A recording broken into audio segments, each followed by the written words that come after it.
It's the black guy in the corner, but they'd rather see a on the corner. They say I'm stealing Nick's clips like I'm stealing Nick's chick, not knowing that I hit him first week for the lick. I said, Nick, I could post here while you post there. Let's run the ads up, then let's meet up over there. Good evening, everybody. You're watching America First. My name is Nicolás J. Fuentes. We got a great show for you tonight.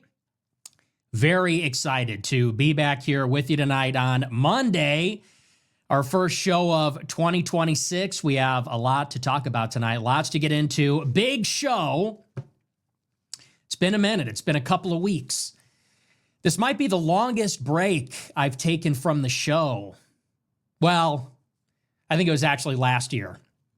After that guy tried to kill me, I think I dipped out for a few weeks. So this is the second longest time. A well-earned generational vacation after a generational run. A generational nap. Although, honestly, I got to tell you, it's hard for me to relax. I cannot relax at all.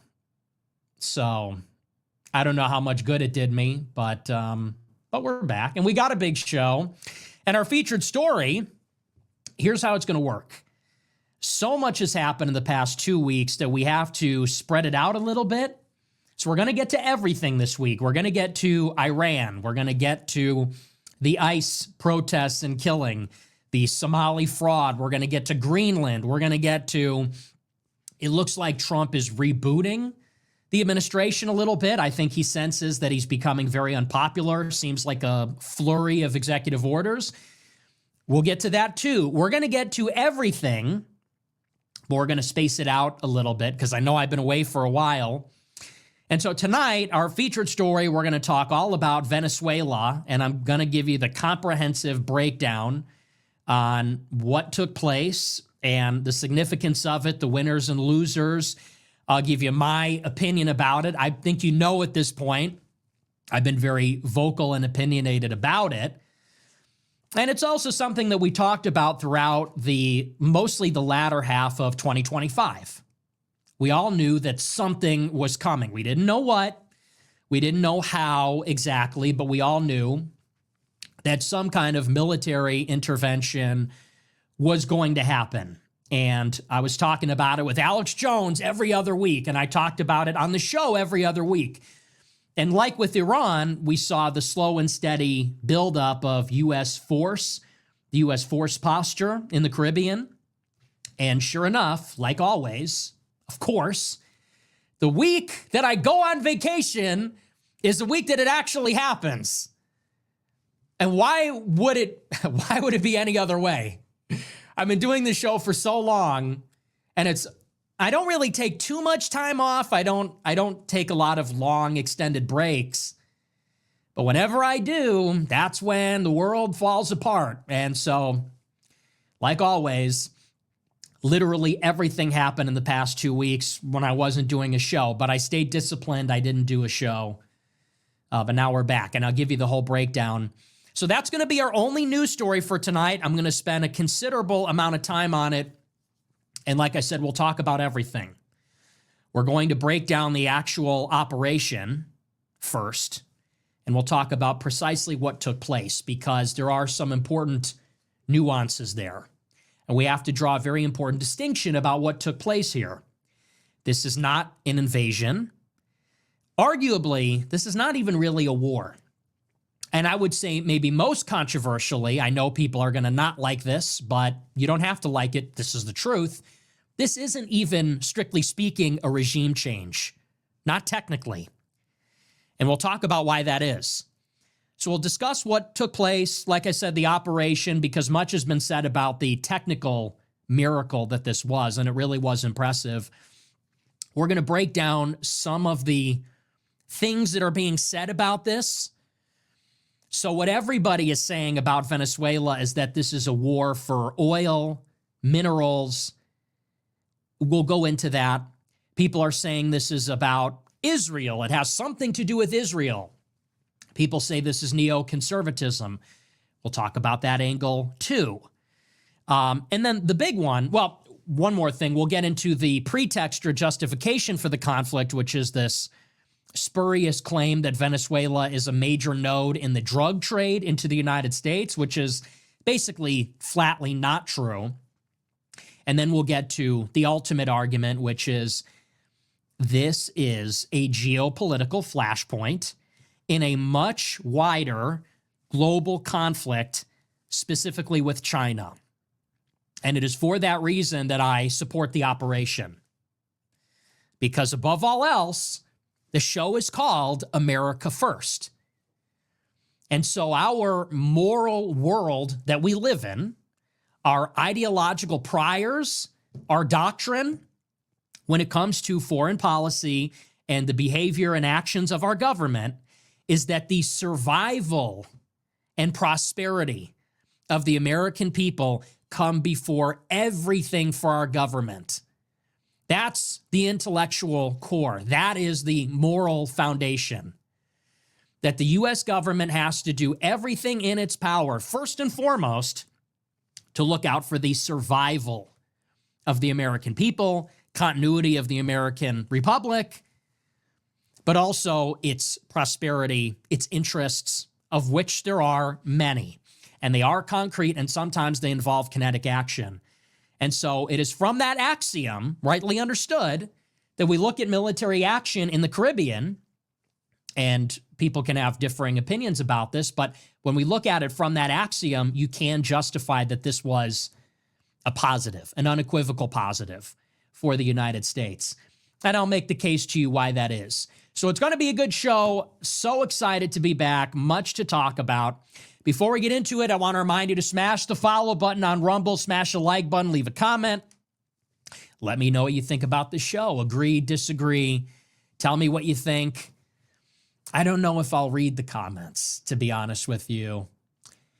I've been very disappointed in the masses. And I talked a little bit about this on Telegram, but it seems that, we're sort of in a bubble of anti-Semitism. We're in an anti-Semitism bubble. It is an out-of-control bull market driven by animal spirits. And I think we're at the high water mark. It's ready to pop. And you can see this everywhere because it used to be the case for many years that to be in the America First position, it was totally untouchable, totally radioactive. Nobody even agreed with it. No one even understood it. No one knew the relevant information, the relevant facts. And in a span of a couple of years, that is completely inverted. And now if you're not anti-Semitic, Israel critical, whatever you want to call it, that is actually the deeply unpopular position. And so what has happened is that the ranks have been filled with tons of people that literally just got red-pilled in the past year or two. And they don't really have a sound understanding of politics in general, of the issues. And as a result, many of them, because they're uninitiated, they're being manipulated by people that are just not really on the same page as us. They're being manipulated by communists, by Islamists, third worldists, and they've kind of lost sight of things. This is a perfect example of it. For many years, we would say the war in Iraq was a mistake. Why? We were there for 25 years. We're still there. It cost us trillions of dollars. It's on the other side of the world. It's debatable if we benefited from it at all. We know that a special interest group certainly benefited from it, and that is the Israel lobby. It is for those reasons that we said the Iraq war is terrible. But now it seems like we have joined forces with other people that have criticized the war in Iraq, leftists, Muslims. They're sympathetic for different reasons. They'll criticize anything the U.S. government does, any military intervention. And when you look at an intervention in Venezuela, this is in our neighborhood. It comprises a core U.S. interest, which is articulated in the Monroe Doctrine to have no outside influence in our hemisphere. It was quick, it was cheap, and it is not debatably in the interest of the United States. And like I said, we'll lay that out. But I think this is going to be a year of refinement. And we have to lay down the law that this is a right-wing movement. It is an Israel-critical movement. We seek to counter Jewish power and the Jewish oligarchy, but it is a right-wing realist movement. It is a pro-America movement.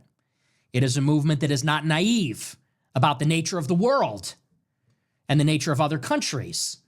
And if you think this is a place where we're going to come around and tell America to get to the back of the line and submit their concerns to the United Nations, and we're going to go and cape and die for the sovereignty of third world countries filled with illiterate peasants that don't even know how to read or write, this is just not the movement for you.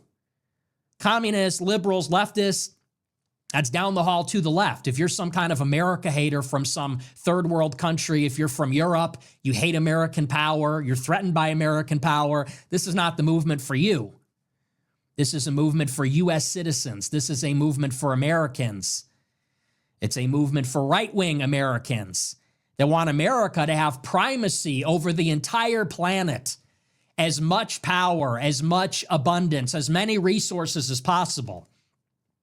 So if you're coming around with this nonsense about they stole the oil, that's not moral. They intervened in another country. You violated their sovereignty. I don't give a shit. I don't care at all. We do it all the time, and we've done it for centuries. It's called manifest destiny. It's called the Mexican-American War, the Spanish-American War, the Bay of Pigs. We do it all the time. This is our world, and at the minimum, this is our half. This is our half of the world for us to have uncontested, undisputed dominance, military, commercial, naval, every way, shape, and form. And we will take what we are entitled to. We will take what makes us safer, richer, more prosperous. We will take what we want. Nobody can stop us, and we'll do it again, and I hope we do. And I hope we do it in Greenland, and I hope we do it in Panama, and I hope we do it in Cuba. I hope we do it everywhere where it makes sense for us. You got a problem with that? I don't know. Go back to Pakistan. Go back to some other country and complain about it on the internet. Invented by America. So anyway, I don't know if I want to hear the comments. Botted the dislikes on Telegram award. Pakistanis botted the dislikes on Telegram. It means nothing. We could kidnap your leader too, if it was necessary. Anyway, so, okay, we're already getting started. Well, look, I've been waiting for this. I've been looking forward to this. So anyway, leave a comment. I might read it. I might not. I don't really want to hear some other opinions on this. I'm settled. But leave a comment if you want. Check out the merch store, Fuentes.store. We're running a sale. The show is back. 10% off the whole store. Amazing. Who has deals like this? We should change the name of the show to Deals First. Make great deals. Deals First, Fuentes.store, 10% off. We have the hat. We have all the t-shirts. I don't want to hold them up because I don't feel like it. We have the new Groyper Intelligence Agency hats. We have it all. We have great products.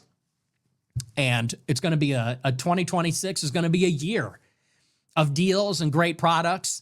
So check it out. Subscribe to the website at America First. I'm sorry, did I mess up the links? It's Fuentes.store for the merch, AmericaFirst.plus for the subscriptions. People that subscribed have been getting more content than ever. Find out how at AmericaFirst.plus. If you subscribe for $100 a month, you get access to an exclusive Telegram group chat that I am in, and I am hanging out in there, and I'm talking to all of you. And I've been leaving voice messages, doing like a mini show every other day, even while I was on vacation, pacing around, leaving voice messages, yelling. So if you want the bonus content, AmericaFirst.plus, $100 a month club. What else? We have a few other topics, like I said, that we're going to get into. I know this situation in Iran seems to be boiling over in the past couple of days. And I'll give you a brief update on that. Haven't forgotten. But there have been massive protests in Iran, the biggest since 2023. Allegedly, there are hundreds, perhaps thousands of protesters dead, hundreds of Iranian Revolutionary Guard and besieged members dead. The United States is seriously talking about military intervention or some other kind of intervention, cyber, psychological. The Trump administration is convening a meeting on this tomorrow. They're telling all U.S. citizens in Iran to shelter in place. Major military assets have been moved into the region. And it looks like we could be going back for another round of strikes in Iran, as I predicted. But like I said, we're probably going to cover that tomorrow. So those are the updates. But it's good to be back. Yeah, like I said, I took a couple weeks off for my vacation. Pretty hard for me to unwind. I got to tell you, man, people just recognize me everywhere now. So it's hard for me to chill because everywhere I go, I get clocked. And people are coming up to me and people are paying for my food, which I really appreciate. I'm in like a restaurant by myself eating tacos and the waiter comes and says, those gentlemen over there paid for your dinner. I'm like, thank you so much. So it's hard for me to relax though, because I feel like I'm being watched all the time. And I'm so spun up about everything in the country. So like I said, I don't know how restful the vacation was, but this is the year of the lock-in. And I said this a couple weeks ago. This is the year of the non-negotiable lock-in. This is the year we are all ascending. I want all of you to be looks-maxing. Now, I don't endorse the use of drugs. I'm not doing any of that. But this is the year. I don't want to catch anybody not mewing. Lean is the law. This is the year that we are all ascending. Okay, we're doing what we need to do to increase our looks, our money, our power. That's my call to action. All the high schoolers, college students, this is the year of the lock-in. We have to become superhuman. You look at these degenerate left-wing pieces of shit protesting ICE. They went to the gym today. Did you? Or maybe some of them, I mean, most of them probably did not. Like that woman that got shot was not at the gym, but some of them certainly are. Okay, they're doing tactical training. They're going to the gym. They're doing what is required of them. Did you? One of these left-wing shitheads went to the gym. There's got to be one of them somewhere out there. Did you? That's the question. So I'm going to need everybody. I'm going to need every white ass nigga going hard as fuck. Every Groyper, every right-wing death squad member, every soldier.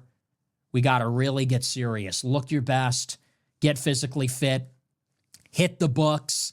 Get your money up, player. Don't ask me how. You figure it out, okay? Use your networks. This is the year we're all ascending. We have to take things into our own hands.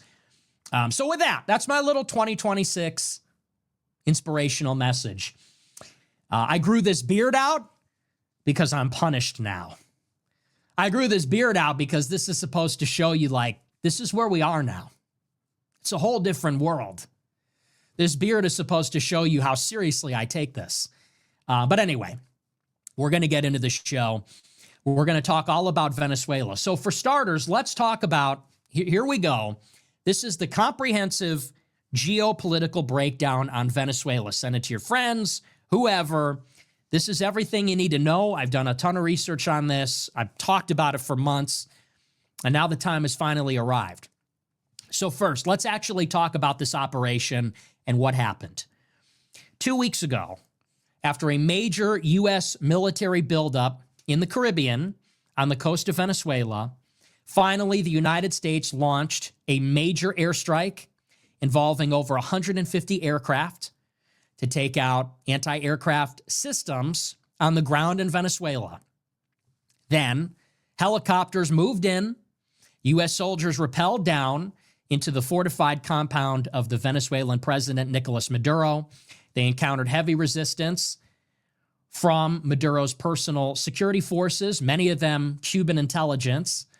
Over 80 of them were killed in the raid. They captured Nicolás Maduro and his wife, transported them to New York City. Guantanamo Bay, I think, was a stop also. And they've charged Maduro with a number of things: drug trafficking, weapons trafficking, and they're currently holding him in New York City. So far, here we are 2 weeks later, it doesn't look like there are going to be any other military strikes. The president said that initially there was a second wave of airstrikes planned, which would have been much more ambitious, wider in scope, more intense. And he said that that second wave was canceled. It was deemed unnecessary. That being said, President Trump announced the morning following the raid that the United States will administer the government of Venezuela directly. And it seems since that announcement, it has been revealed that it will be administered through negotiations with Maduro's second in command, his vice president. And if this vice president, now the newly appointed president, does not accede to the United States demands, then we will go in with further military action.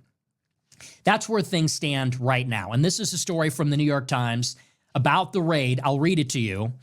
It says, quote, "The United States carried out a large-scale strike against Venezuela in which Mr. Maduro and his wife, Celia Flores, were captured.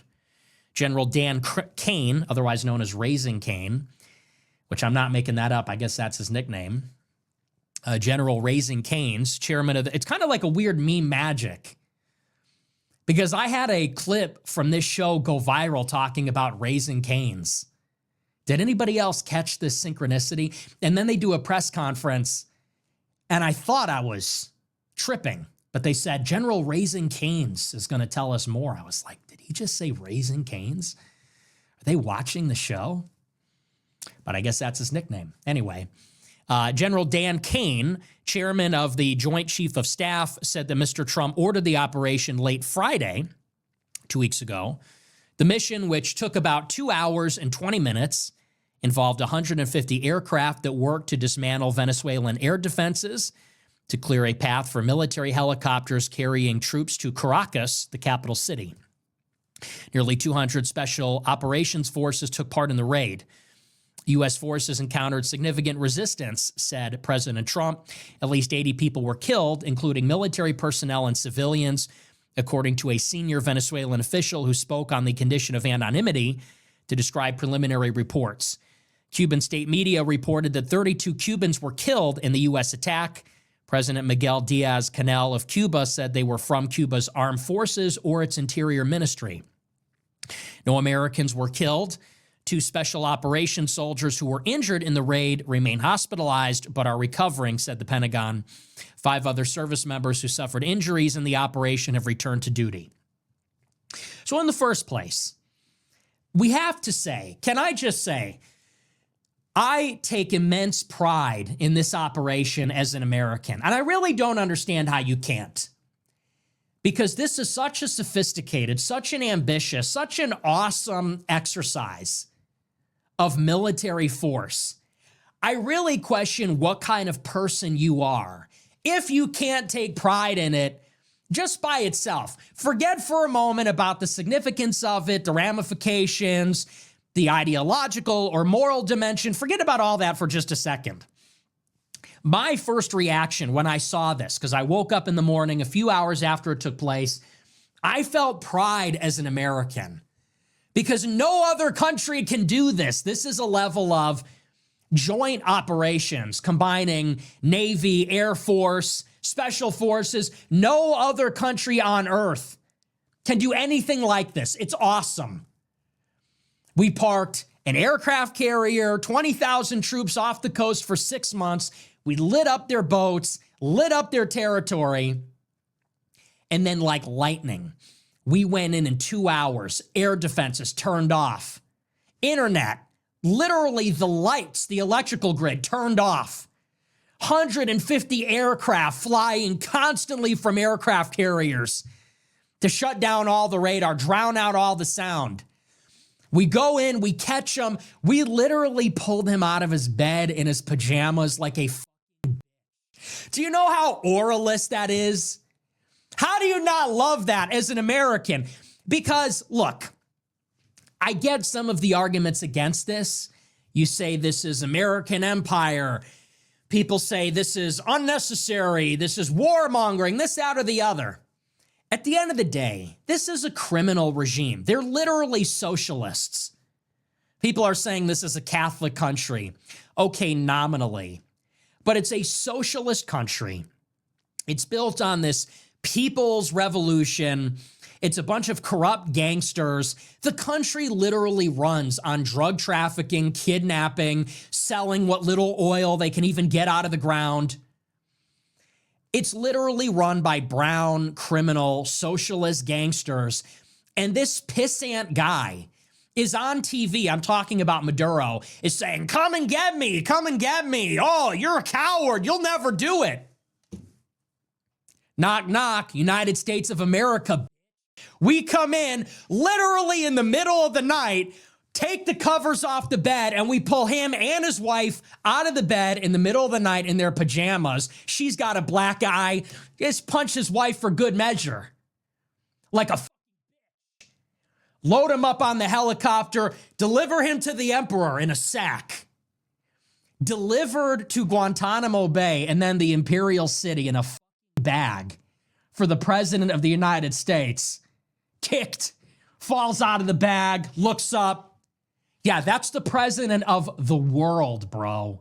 So I know that's a little LARPy. I know, maybe people say that's LARPy and performative and all that. I like that. And I have to say, it does reflect something deeper because, and this is actually very important and very serious, there are a lot of people in this anti-Israel coalition who are ideological liberals, pro-democracy, pro-pause liberals. There are people in the anti-Israel coalition who are ideologically Muslim theocrats, Orientalists. And it is a matter for them of dogmatic faith politically that they view the past 500 years of European domination as like a crime or a fluke. They hate it. The British Empire, the French Empire, the Russian Empire, the German, Portuguese empires, the Dutch Empire. They view all of that and they hate it, like on a deep level. They're angry about it still. I saw a talk by Jeffrey Sachs, who is one of these liberal Jews. He's on Judge Napolitano every morning. Tucker Carlson glazes him on his show. Jeffrey Sachs worked in the Clinton administration. This guy is like a prototypical liberal globalist, like a democratic globalist would be his conviction. Those are his ideas. Now, this guy hates Netanyahu, and he is opposed to what Israel is doing in Gaza. And for this reason, he's being welcomed onto Napolitano, Tucker, people in our space follow him. I saw a talk from him last week. He was at some Eurasia summit in Serbia, and he gets up and says, for 500 years, European countries have dominated the globe as if there are no smart or good people in Asia and Latin America. He says, finally, that era of history is coming to an end.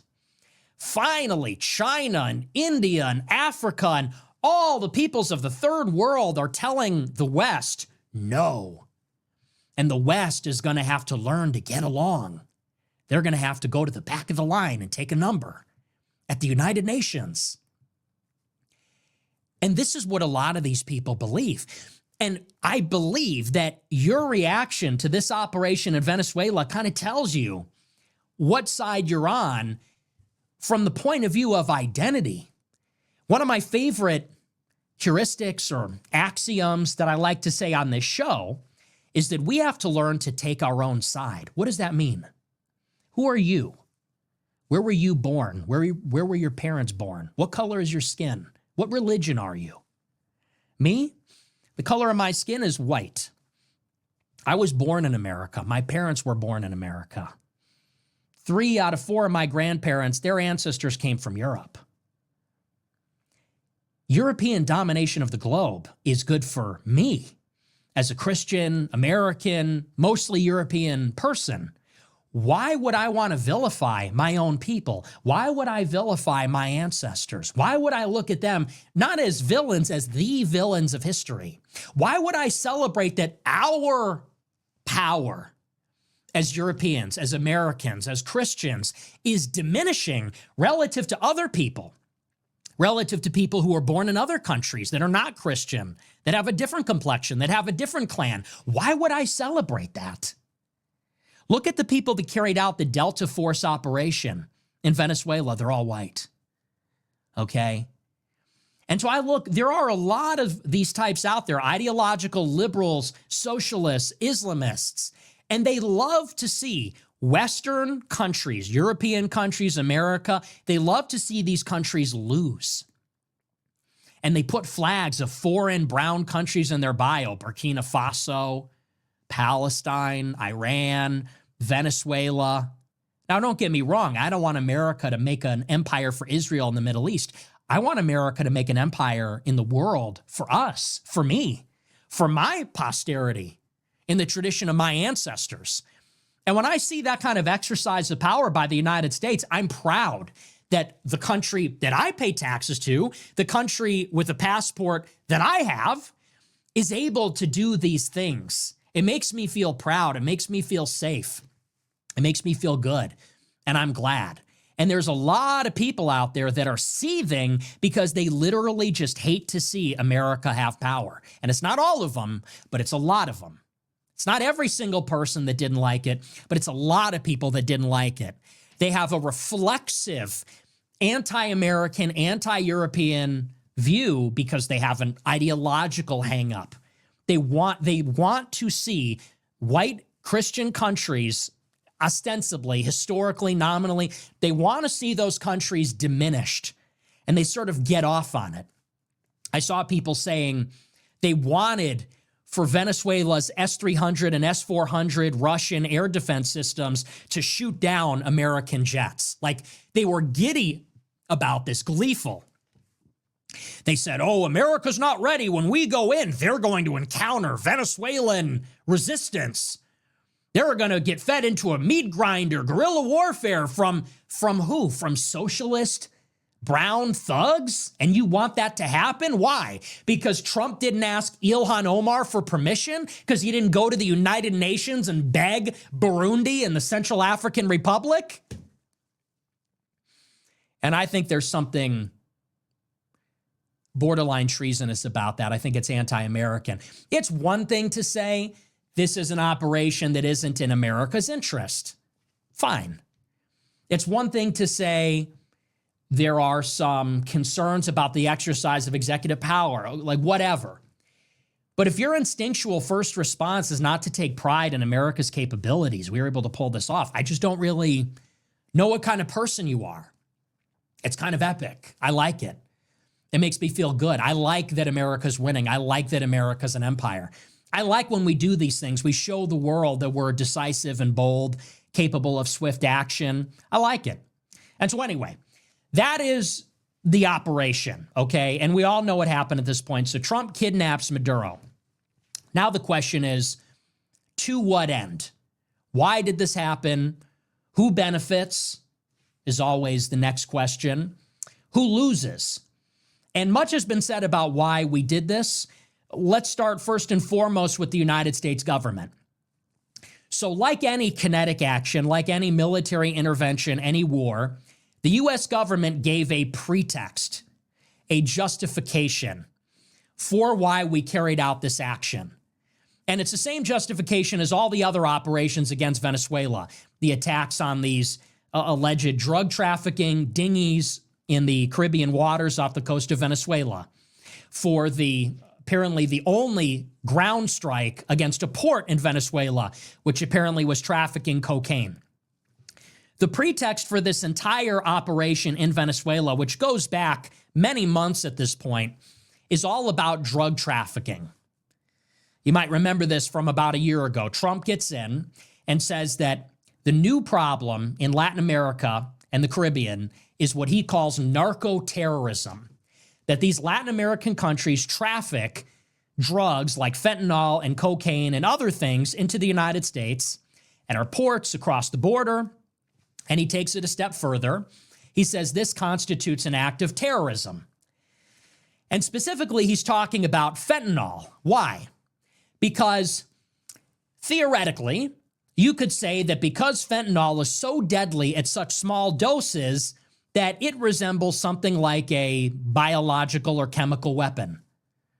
And so there's an effort made to reclassify fentanyl as a weapon of mass destruction, which theoretically, you could make that case. When you see how much fentanyl is required to kill somebody, you wonder why this is not being used in legitimate acts of terrorism or by some sort of state actor, because it's kind of scary. I think legally speaking, though, this is ridiculous. You know, you could argue theoretically that makes sense. I don't think legally that's going to stand.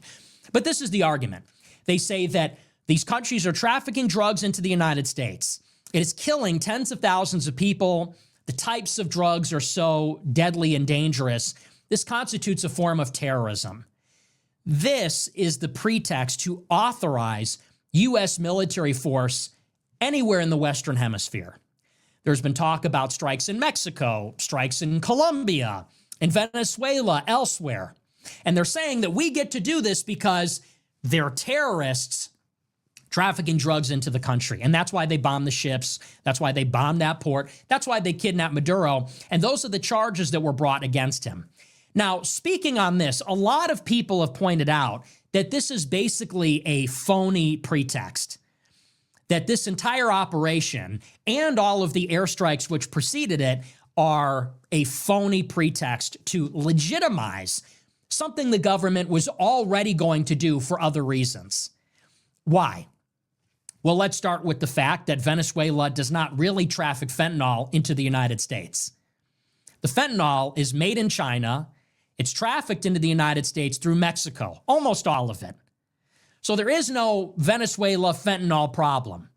They say, well, Venezuela traffics cocaine.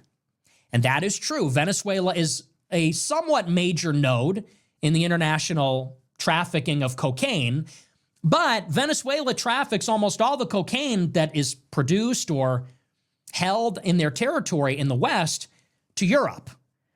Most of the cocaine that is moved eastward from Colombia into Venezuela is trafficked out to Europe. Not a lot of it makes its way into the United States. So in terms of a drug problem, this is basically a made-up pretext. This is not real. There is no real Venezuela drug trafficking problem, certainly not with fentanyl. With cocaine, this is embellished and totally exaggerated to the point that it doesn't even make any sense. But this is what they're using, they say, because the Venezuelan regime makes its money off of the trafficking of drugs. They say with these criminal enterprises like the Cult of the Sun and Tren de Aragua, they say that throughout the government, the drug trafficking is embedded in the regime, that members of the regime actually carry on their state functions with the proceeds and revenue from the sale of drugs. So this is how they criminalize the regime, and this is how they legitimize and in a way then legalize what they're doing, which is bombing the ships, implementing this blockade of Venezuelan trade and oil, and ultimately the capture of Maduro. So that's not really why we did it. That's why the government is saying we did it. That's not really why we did it. I would like to say on this fact, I've seen people like Dave Smith and others who I like. You know, I like Dave.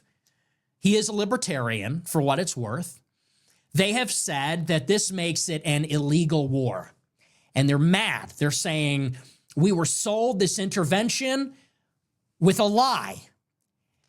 Now, and I'm going to try not to be mean here because I like Dave. But this is just how the world works. This is how all interventions, all wars in the entire history of the world are sold, especially and in particular in the age of mass democracy. In order for a country to do anything, it needs to come up with an excuse. It needs to come up with a reason based in an ideal that goes beyond what is in our self-interest. That being said, every country acts in its self-interest. Every country It's commercial policy, it's foreign policy, it's security policy. All of a country or a government's policies are based out of self-interest for the regime, if not for the country at large. And every country will couch those arguments for those interventions in idealistic or ideological terms. They'll say it's for democracy promotion. They'll say it's anti-colonialism. They'll couch it in religious language. They'll say it's a jihad or a crusade. This is always how the world has worked. So this does not make it unlike any other intervention in history. And so, therefore, we have to judge it based on the only reasonable standard, which is it in our interest or not? The government is going to say anything about it. They will come up with any excuse, any pretext, and that doesn't make any sense, and it doesn't even need to. It needs to be convenient for the purpose of having the government carry it out and getting the public to acquiesce to the policy, or the world for that matter, to acquiesce to the policy. It needs to be passable. So if the fundamental axiom is a state is going to do something that is in its best interest, and if this pretext about drug trafficking is not real, it raises a question, what is the real reason then? The real reason, not the pretext, that we went into Venezuela. What was the national interest that was served in carrying out the operation? And there's a ton of speculation about this. And I want to start first and foremost with this argument about oil. This is what everybody focuses on. Venezuela is one of the major petroleum exporting countries of the world, founding member of OPEC, the oil and petroleum exporting cartel. Venezuela is a petrostate, so most of their government revenue is funded by the sale of oil. They sell most of their oil to China, which is a U.S. adversary. And so with all of this escalation and with the force posture assembled in the Caribbean, everybody thinks, of course, the reason we have kidnapped Maduro, and based on some of what the president has said also, the national interest that was served here is taking control of that oil supply. And let's talk a little bit about the oil. It is important to acknowledge that Venezuela is not one of the biggest oil producers in the world in terms of how much oil they produce every single day. Venezuela is actually underperforming. They produce about 800,000 to 1 million barrels of oil per day. For context, there's about 105 million barrels of oil produced in the world every day. So, if there's 105 million barrels per day being produced in the world, and Venezuela accounts for 800,000 to 1 million of those barrels, that is less than 1% of global oil production. By far and away, the biggest oil producers are the United States, Saudi Arabia, Russia, Iran, and they blow Venezuela out by 20, 10, 5 times that. So why is Venezuela attractive for oil? It's because they have the largest proven oil reserves. According to some estimates, they say it's 300 billion barrels of oil in Venezuela. According to other estimates by the U.S. Geological Survey, it could be as much as 1 trillion barrels of oil. And so the question of Venezuela's oil is really in its untapped potential. There's going to be no immediate effect on Venezuelan oil production in the world. Specifically, let's think about it from the point of view of geopolitics. A lot of people said that the United States invaded Venezuela either to, one, deprive China of the oil they get from Venezuela, or two, and obviously this goes hand in hand, so that the United States can start receiving the oil that Venezuela produces. But again, you got to go back to the numbers. China imports about 11 million barrels of oil per day. They only import about 600,000 of those barrels from Venezuela, so it's about 4%. So Venezuela makes less than 1% of the world's oil every day. China imports less than 4%. Less than 4% of their imports is coming from Venezuela.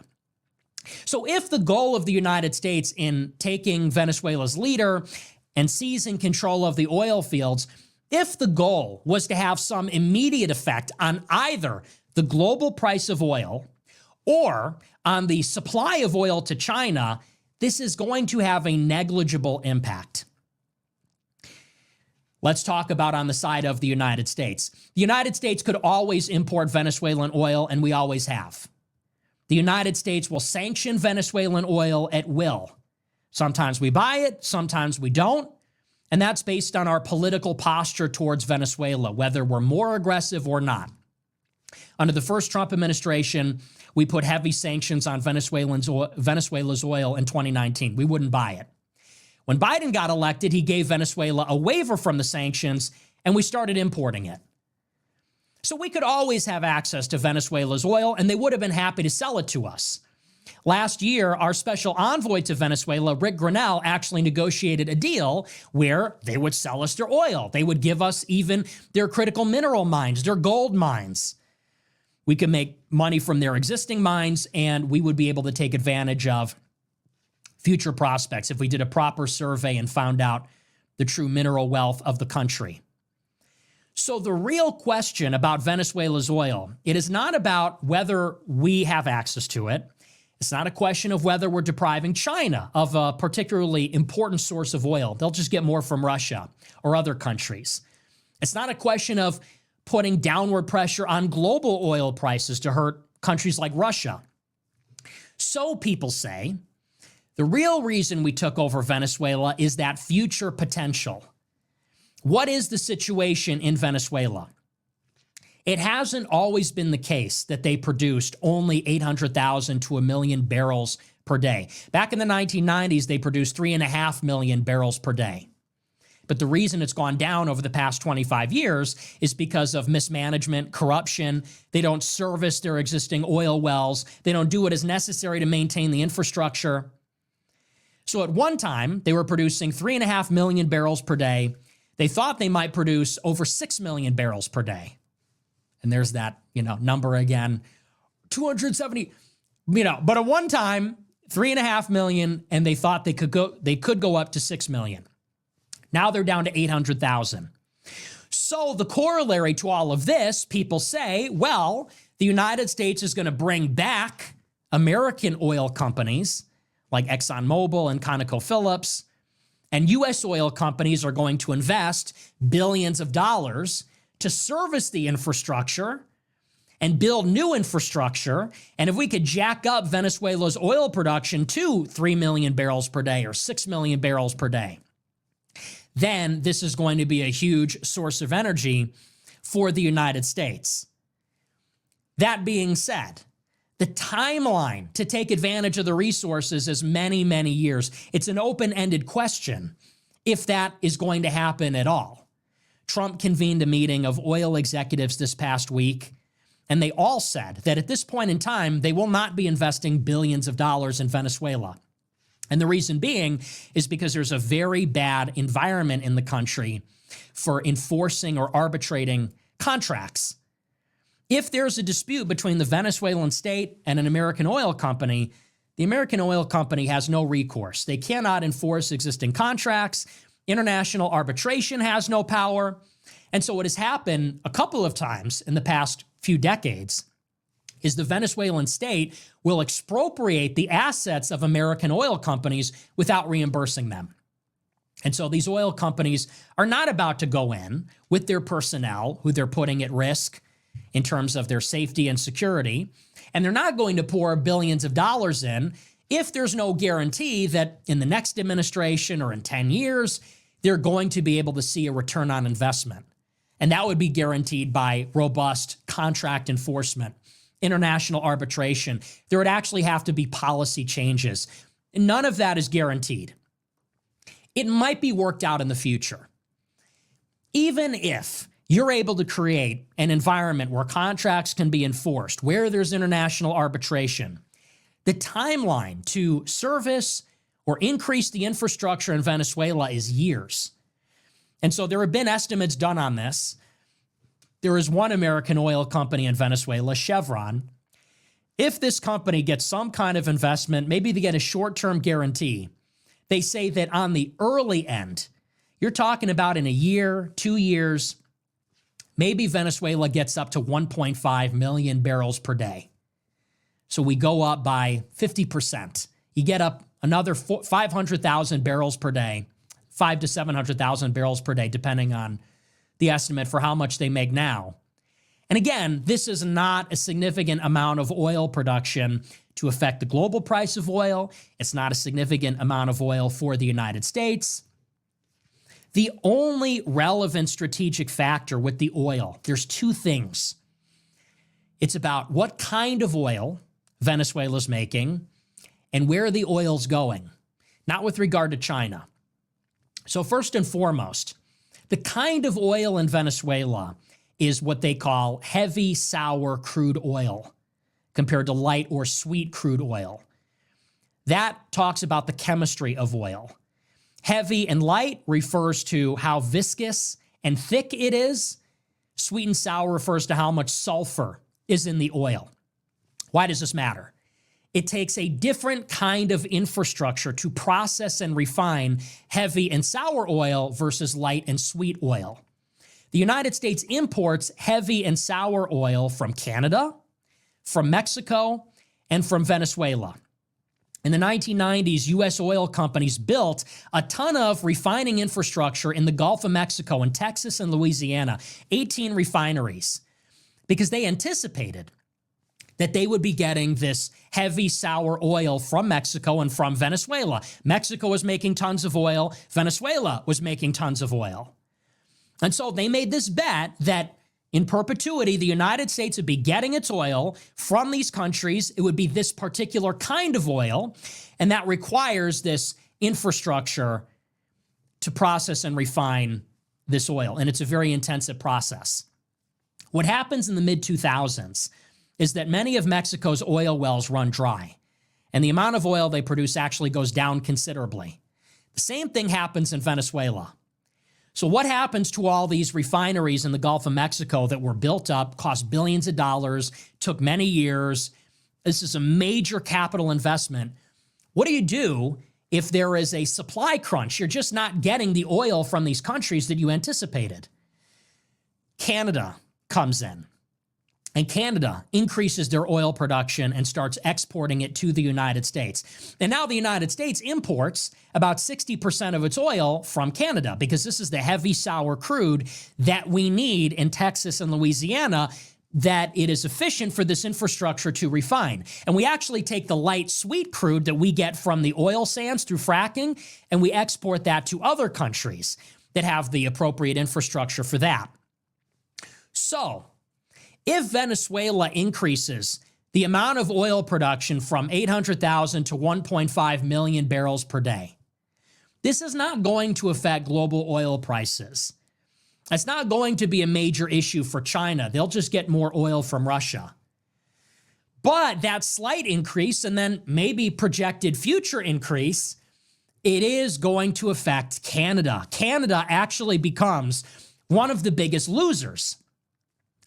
We, right now, are reliant on Canadian heavy sour oil. This is why we're building all these pipelines to get their oil from Canada down to the Gulf of Mexico.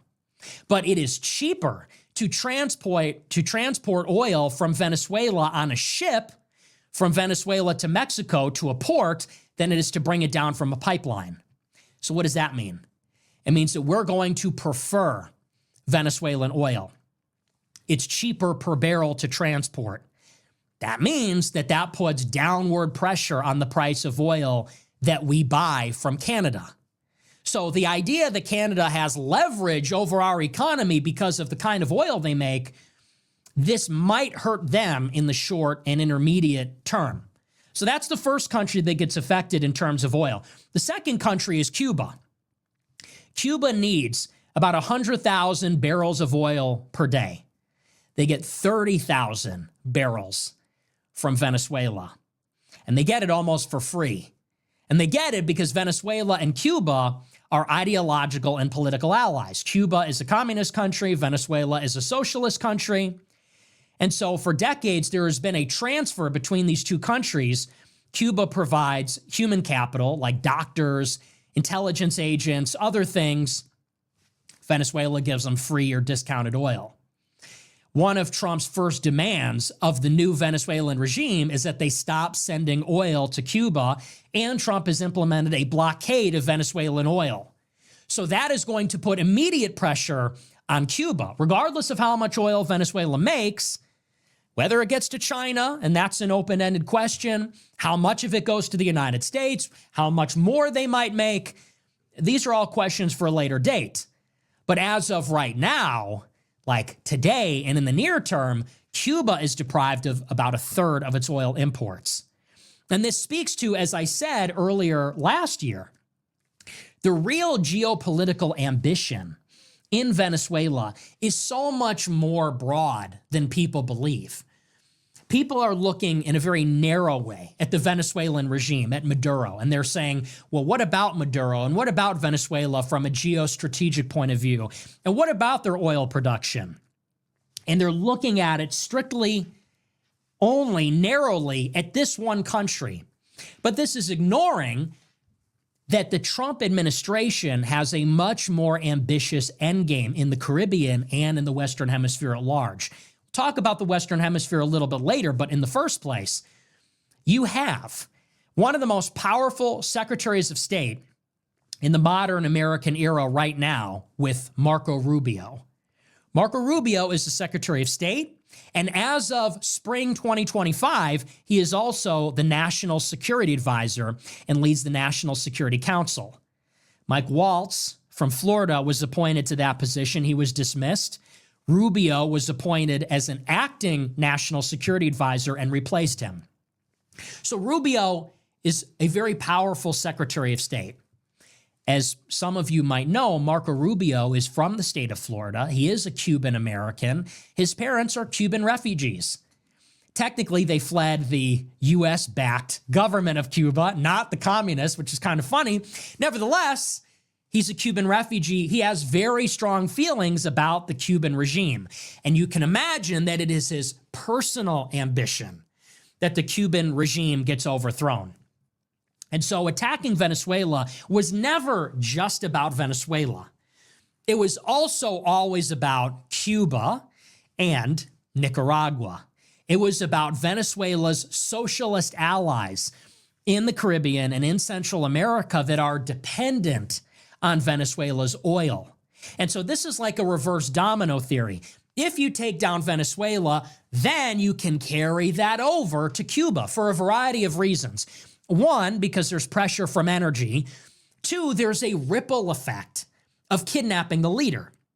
And the ripple effect is that an adversary like Cuba is going to look at this and wonder, is our president next? But also allies like Mexico are going to say the same thing. Do we want an increased U.S. presence in our country? And what this produces is cooperation. Unlike oil, this is intangible. You can quantify oil. You cannot specifically quantify cooperation. What Trump did in Venezuela was send a message that it would be better for Mexico to cooperate with the White House than not. And so Cuba's other major partner in the oil trade is Mexico. There's more pressure on Cuba rallying our allies against our adversaries. But also in Havana, the Cuban leadership is wondering if they're going to get airstrikes in their country, if they're going to get black bagged in the middle of the night. And there's the pressure coming from Venezuela and Mexico not sending their oil. So this is the ambitious agenda. This is actually the true oil politics in this theater of conflict. It has nothing to do in terms of oil with China, or less to do with that. It has less to do with America getting the oil, unless you're talking about a longer-term investment, which is somewhat unreliable. The immediate effects are going to be felt by Canada, and they're going to be felt by Cuba. So that's oil. Now, some has been said about critical minerals and gold. I would say that that is a non-factor. Venezuela's mineral wealth is unexploited. There's no infrastructure. There's no investment. The preliminary stages have not even been conducted. It's questionable whether there are significant reserves of minerals and what the quality of the minerals are. In terms of bang for your buck, you're better off looking at Ukraine, Congo, Greenland, Canada, than you are looking at Venezuela. So some people have talked about Venezuela allegedly has these untapped gold reserves from the ground. Some of these numbers have been conflated with the amount of gold in Venezuela's government, the actual physical gold they hold as currency. And there has been some said about bauxite and other minerals, but again, that's probably very low on the totem pole in terms of priorities. This is the last thing I want to talk about, and then we're going to get into that real reason. So a lot of people have also said that what this represents is neoconservatism. People are saying that this is a neoconservative intervention. I have been called neocon Nick for supporting it. They say it's just another neocon war. Well, what is neoconservatism? Neoconservatism, ostensibly, is an ideology. And the reason I say ostensibly is because it is, who are the neocons? What is a neocon? Neocon means a new conservative, a new kind of conservative. And they emerge in the late 1960s and early 1970s. They are all Democrats, okay? The neoconservatives are all former Democrats who are reacting to the radical new left, which is much more progressive, much more socialist. And one of the actions that creates the new conservatives that emerge from the liberals is the Soviet Union's invasion, or rather, the Soviet Union-backed Egyptian and Syrian invasion of Israel in 1973, the Israel-Arab War in 1967. And so all of these liberal Democrats in New York City, in New York, who lives in New York, all of these liberal Democrats, they see that the communist Soviet empire is working to destroy Israel. And they're working to destroy Israel politically and militarily. Politically by putting forth resolutions in the Security Council and the General Assembly calling Israel a racist country and Zionism racist, but also because they're backing Israel's enemies, which could theoretically destroy Israel and almost did on a few occasions. And so all of these liberal Democrats from New York City, Jews, who are writing these intellectual magazines and going to intellectual salons, they get very jaded about the left. They get jaded about the Soviet Union. And they realize if Israel is going to make it, the Soviet Union has to be destroyed. Because the Soviet Union is backing all of Israel's enemies. The Soviet Union is propping up the new left, which is calling Israel racist and undermining the foundations of Israel. So these liberal Democrats from New York, these Jews, they flip sides. Now they maintain all their liberal politics. They're still in favor of mass migration. They're in favor of the free market. They're in favor of racial integration. They're in favor of feminism, all these things. The only thing is they now want to destroy the Soviet Union. And how do they justify it? They say we need to promote democracy. How do we roll back the Soviet Union and its communist tentacles? We have to be in the business of democracy promotion, promoting free markets, promoting a liberal system. And so they say wherever the Soviet empire touches, like in Vietnam or in Nicaragua or wherever, we need to plant the flag of democracy and the free market. And this carries on through the Cold War into the 1990s, the 2000s, and the neocons are still preoccupied with the Middle East and Israel. And so what do they start to say in the 90s and 2000s? They say we need to bring democracy to the Middle East because it's a strategically important region and it's going to really count here. And if we plant the flag of a democracy, we're going to transform the region into a place that is allied with the United States. They pick all of Israel's worst enemies, Syria, Iraq, Iran, and this is where they want to promote their democracies. And the goal was to destroy these regimes, which are pan-Arab or Islamist, and replace the regimes, kill the leaders, kill the officer class, prosecute all the bureaucrats, and create new countries, new states, new security architecture with new people that are ideologically liberal, capitalist, pro-democracy. And that's what they did in Iraq. And that's what they're trying to do in Syria. That's what they're trying to do in Iran right now. Like I said, there is an exoteric, meaning an outside reading, and there is an esoteric, a hidden inside meaning. The outside meaning of neoconservatism is that the American flag represents democracy, freedom, free markets, liberalism, and we need to turn the world into a democracy to make it safe for America and safe for diversity and liberalism and religious pluralism. And that is what they tell people, and that is how they get white people to support this. The deeper meaning, of course, is that this is a farce. This is a pretext, just like drugs in Venezuela.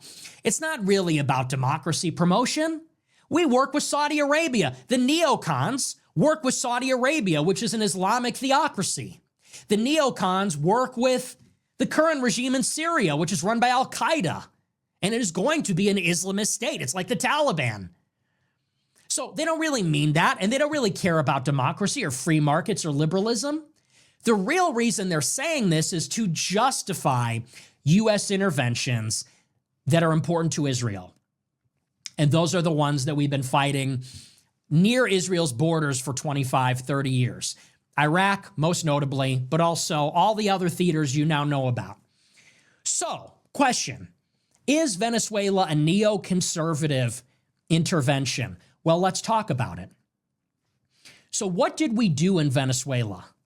Did we, strictly speaking, pursue a regime change policy in Venezuela? Did we change the regime? Some people might say the obvious answer is yes. I think I saw Michael Tracy and Glenn Greenwald. They said, no one can argue that Trump isn't in favor of regime change.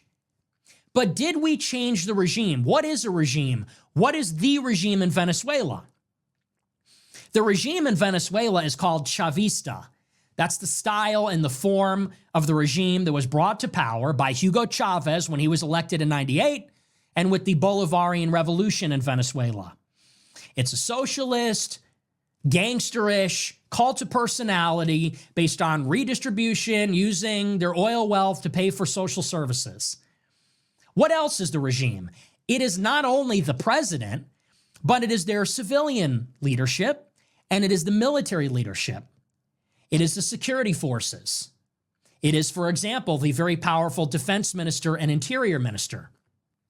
Now ask yourself, here we are 2 weeks later. Did the regime change? And it's sort of a trick question, because while Nicolás Maduro was kidnapped and removed from the country, the rest of the regime remains completely intact. It is totally still there. Maduro's vice president became the president. The interior minister remained. The defense minister remained. Every government minister remained. And the security services remained. The security services that are loyal to this Chavista government, this socialist government, they all remain too. We didn't go in and arrest everybody. We didn't do re-education. We didn't do a loyalty test. We didn't put on trial the whole leadership class or military leadership. One person was removed, and the second in line moved up. And you could say, well, what difference does it make? They took the president. We did not do this in Iraq. We did not do this in Syria. We did not do this in Afghanistan. We did not do this in any of those countries. When the United States invaded Iraq, we didn't just take out Saddam Hussein and let his Ba'athist officers and loyalists pick up the pieces. We took out Saddam. We tried to eradicate and de-Ba'athify. That was the ruling one party in Iraq. We tried to de-Ba'athify the entire country and turn it into a democracy with elections. In other words, in terms of personnel, concretely, but also in terms of the character of the state, we tried to change the regime. Same in Afghanistan. Did we take out the leader of the Taliban and then let the Taliban keep running their theocracy? No, we tried to get women to vote there. We tried to build a regime with tribal alliances and have elections, and it would be a liberal state run by different people. Same thing in Syria. Same thing in Libya. It was a full regime change. This is something approximating a decapitation strike, but only in the narrowest possible terms. And by the way, this is not just me saying this. This is not a theory. Some people might say, well, that's cope. You're desperate. You're just making excuses.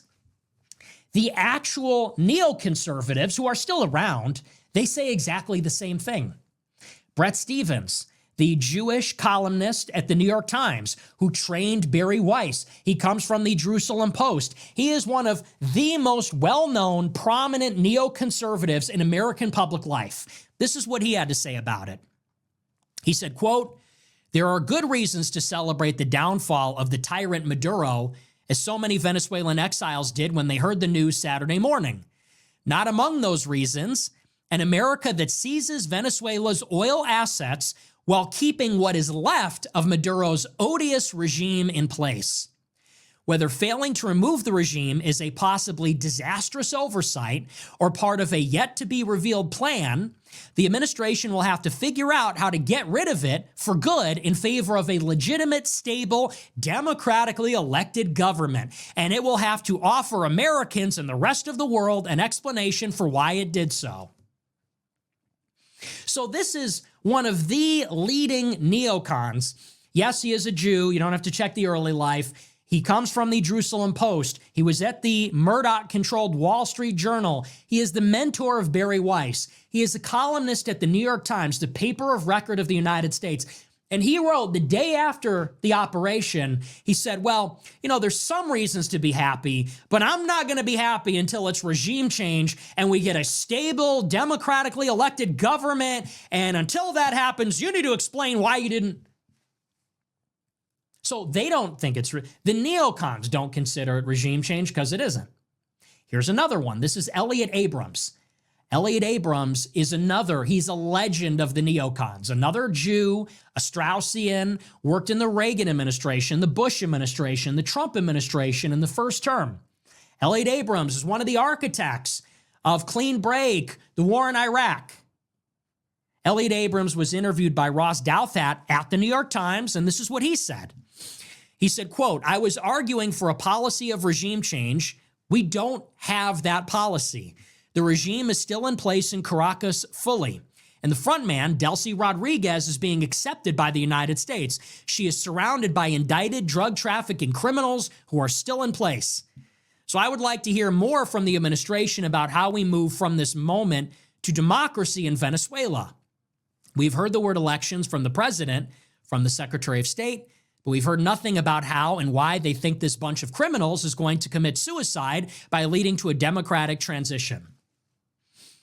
So these are two of the leading Jewish neocons in American public life, and they both say this is unsatisfactory, this is not a regime change, this is not what we asked for. And why? Because they plucked Maduro out, but the security forces, the rest of the regime is completely intact. Well, let's look at who took Maduro's spot. It's Maduro's vice president, Delcy Rodriguez. She's a Chavista. She's a socialist. The intelligence services are loyal to her. Do you know what she said about the operation to remove Maduro? This is what she said according to the Jewish Forward magazine. Venezuela's acting leader, in an address to the nation on Sunday, said there were Zionist undertones to the U.S. military's capture of Nicolás Maduro. Delcy Rodriguez, a vice president under Maduro, who is now the interim leader, has demanded the immediate release of Maduro and his wife since they were captured by U.S. forces on Saturday. Maduro and Flores were flown to New York City, where they are expected to appear in federal court on drug trafficking and other charges on Monday. She said, quote, "Governments around the world are simply shocked that the Bolivarian Republic of Venezuela is the victim and target of an attack of this nature, which undoubtedly has Zionist undertones." So why do you think Bret Stephens and Elliot Abrams are unhappy that it wasn't a complete regime change? I'll tell you why. This is like what played out in Argentina back in 2023. In 2023, you had a Peronist, socialist, left-wing candidate running for president of Argentina. He was going to put Argentina in BRICS. He was sympathetic to Palestine, among other things. the United States backed his challenger, Javier Milei. Milei is a U.S. loyalist. Among other things, he's aspirationally Jewish. He says he wants to be a Jew. He's pro-Israel. When he won the election, he visited Chabad Lubavitch headquarters in Brooklyn, New York. Then he visited Israel. He cried at the Wailing Wall. Argentina is one of the only countries now that votes with the United States with Israel in the United Nations. So why do you think that Elliot Abrams and Brett Stevens want a full democratic transition in Venezuela? Because they want Maria Corina Machado, who is the leader of the Venezuelan opposition, who is pro-Israel, just like Javier Milei. They want her to be the president. They want democracy. They want elections. They want the CIA and the National Endowment for Democracy to make her the president so that she can give everything to the CIA and start supporting Israel. But Trump said she's not up for the job. This is what Trump said about Maria Corina Machado. He said, quote, asked on Saturday if he thought Machado could run the country, Trump distanced himself from their most visible Democratic figure, saying it would be very tough for her. He said she's a nice woman, but she doesn't have the respect within the country. And so here is the tension. It's a subtle tension between a completely neoconservative foreign policy and you could say a Jacksonian, realist, pro-America foreign policy. What are the neoconservatives interested in? Again, exoterically, extrinsically, democracy promotion, nation building, regime change. That is in name what the neocons want. They want America to invade countries, kill all the strongmen dictators, and force a democratic transition, and the country is run by the CIA and the government's pro-Israel. And Israel can send the Jews there, and the Jews can infiltrate that country. That's what they want. Of course, esoterically, intrinsically, what the Jews want is to create more allies for Israel with a focus on the Middle East. They want the United States to destroy all these regimes. Specifically, they want the United States to cause so much destabilization, turmoil, chaos. They want to fracture these Middle Eastern countries so that they cannot come back together as a strong, coherent whole. They want us to not only destroy Iraq's government, but destabilize it so that Iraq is dismembered into 3 pieces. And without unification, they can never get a big military to challenge Israel. And they want America to invade all these countries and force a democratic transition so that Jewish election fixers and Mossad can penetrate those countries and secure their interests. Israeli firms, Jewish firms can come in and do their thing. What the United States is doing is subtly different, which under Trump. According to the National Defense Strategy, Trump said, our focus is not the Middle East. It's not even the Pacific. It's Latin America. Trump said, we have suffered from strategic neglect in the Western Hemisphere. We let it go. Now there are threats rising up in Central, South America, and the Caribbean. We need to address those things to create a hemispheric defense so that the entire hemisphere is defensible from foreign influence. And that doesn't necessarily entail democracy promotion. We don't care if Venezuela is a democracy as long as they bow to our leaders. We don't care if their government professes liberalism as long as they are our ally. We have their resources. We can tell them what to do. And again, the difference is in focus. Israel wants to escalate in Lebanon. They want us to escalate in Syria. They want us to escalate in Iran, in Gaza, in the West Bank, in Yemen. Venezuela is not really high on their list. In the same way that Iran doesn't threaten the United States, Venezuela doesn't threaten Israel. Do they like that the Venezuelan regime is pro-Palestine? Obviously not. But they would rather the United States bomb Tehran, obviously, than bomb Caracas. And they would rather Venezuela undergo a democratic transition, a CIA coup with some Zionist puppet, than have this kind of gunboat hostage situation with the remnant of the Maduro regime. So there are some subtle differences there. With that out of the way, I want to get into the real, this is a long show. I want to get into the real justification for the U.S. intervention in Venezuela. And this gets back to that subtle difference. A lot of people said this is a war under false pretenses because of this pretext about drug trafficking. So it's a lie. A lot of people said this is neoconservatism. And so this is another useless war, an illegal war. They said it's contrary to international law or even constitutional law. All these arguments were given. Here is my unwavering axiom and why I would justify the intervention in Venezuela. It starts with America first. Okay, that's the name of the show. So the show is not called non-intervention. The show is not called isolation. It's not called UN. It's not called nationalism for all nations. F the other nations and f the UN. It's called America first. Ideologically, I am a realist. What does that mean? It means the only imperative for any government, for any state, is to put its own people first. What is the only imperative of a U.S. government if we have a government? It is to ensure the safety and security and continuity of the United States of America. If it can't do that, if it isn't doing that, then it is not doing its job. That is the moral imperative. Survival is the imperative.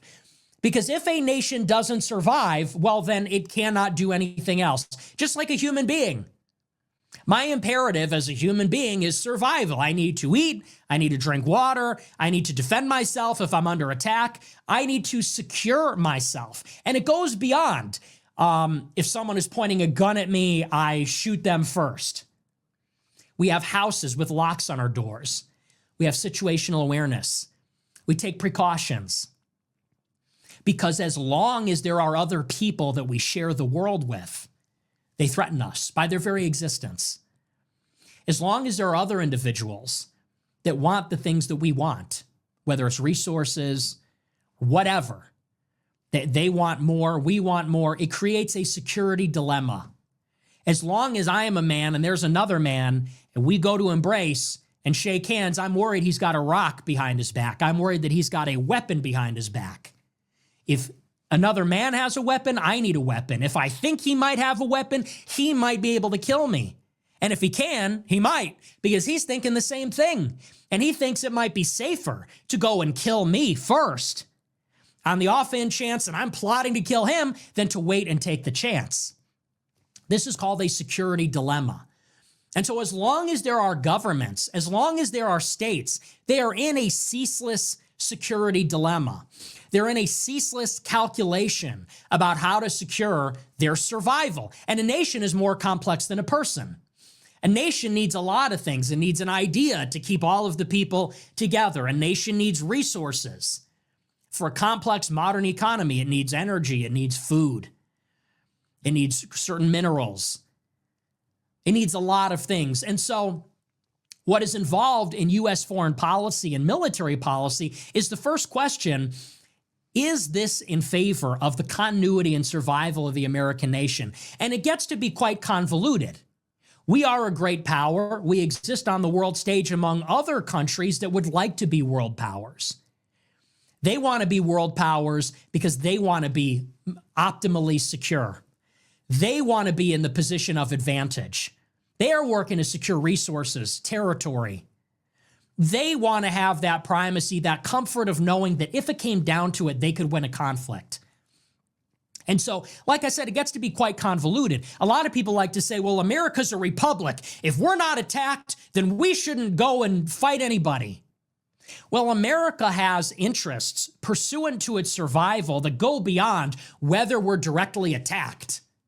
You know, this is what happens at Pearl Harbor. Japan is worried that we have this powerful navy. We are watching these developments in Europe and Asia. They're worried that if they make some moves to secure oil, we might intervene. They launch a preemptive attack. We need to be making these chess calculations. We need to think 1, 2, 3, 4, 5 moves ahead. And we need to think about everything that a nation needs. Not just guns and ships, but everything that a nation might need. Pharmaceuticals, food, fertilizer. And we need to think about, in a hypothetical matchup, in a hypothetical war, how are we going to best be able to defend ourselves or launch a preemptive attack? And then we have to look at geography. This is the basis of geopolitics. So the show is called America First. I am a realist because first and foremost, I believe our government should be looking out for Americans. If you have a U.S. passport, if you have U.S. citizenship, if you're a tax-paying American and you don't want to die, you want to secure resources and safety and all the things that a government can secure for its people. You want our country to be as powerful as possible. You want our country to look after our vital strategic interests.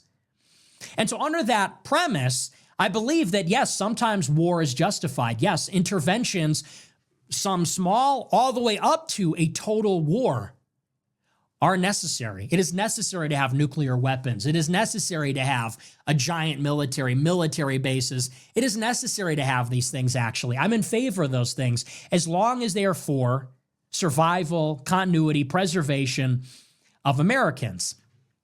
This has actually always been our doctrine, or at least it was from the very beginning.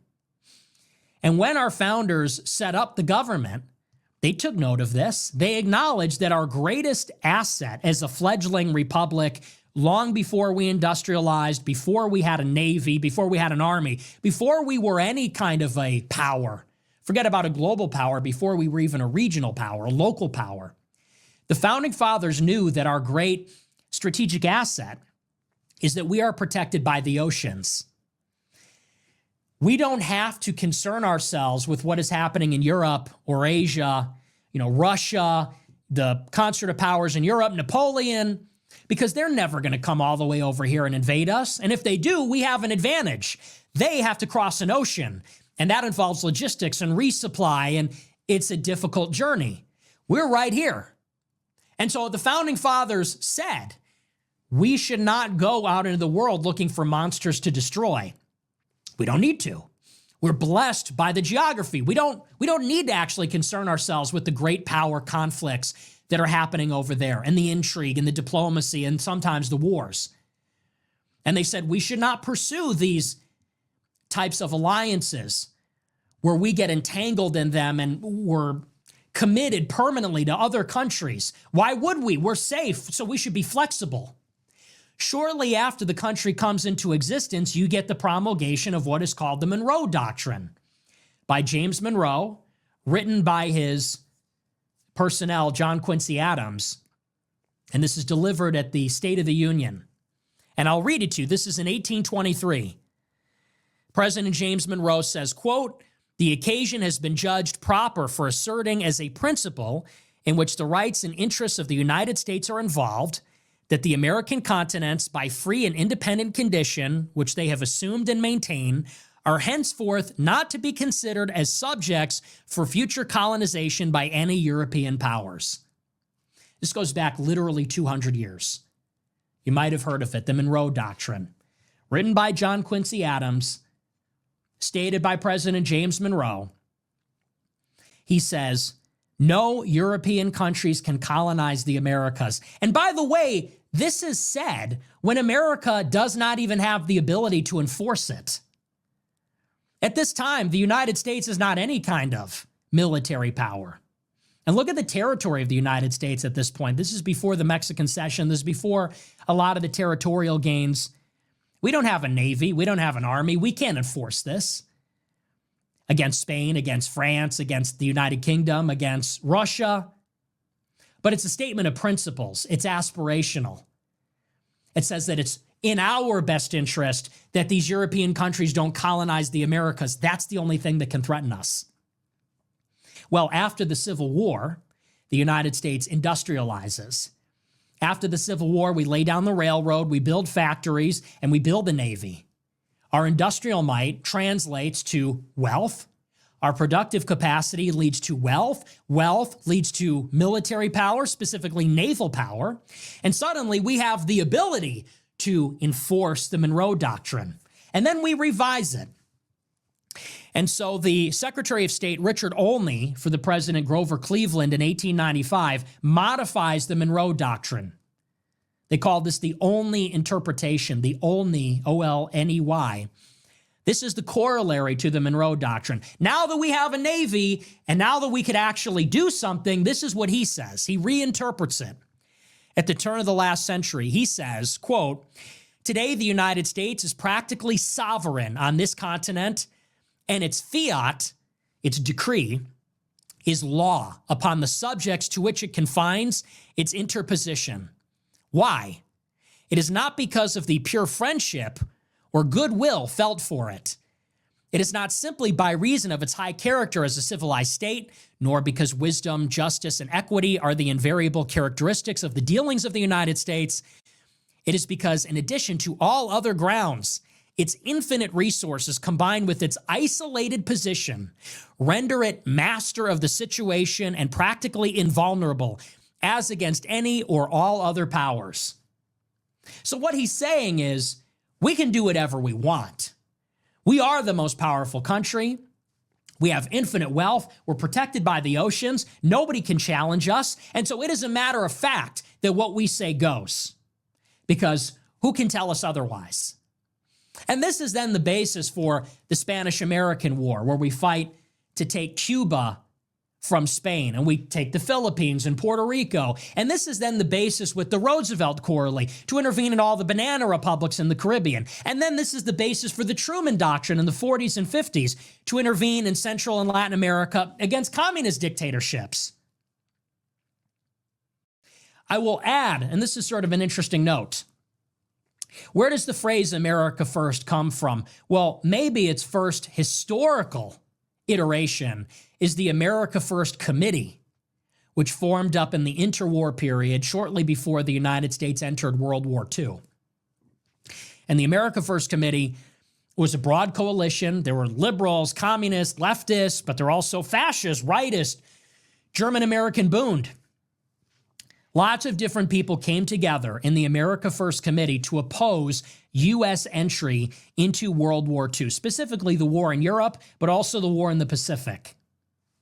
And what was their argument? They said that even if the Nazis win, it doesn't matter. We're safe. They said it does not matter what the outcome of the war is in World War II. If the Axis wins, we'll be fine. They're not going to invade us. They can't. The original America First Committee, Henry Ford was a member. Charles Lindbergh was a member. JFK's father was a sympathizer. This is what they wrote about the Monroe Doctrine. They said, quote, this is a speech by Charles Lindbergh to the America First Committee in 1941.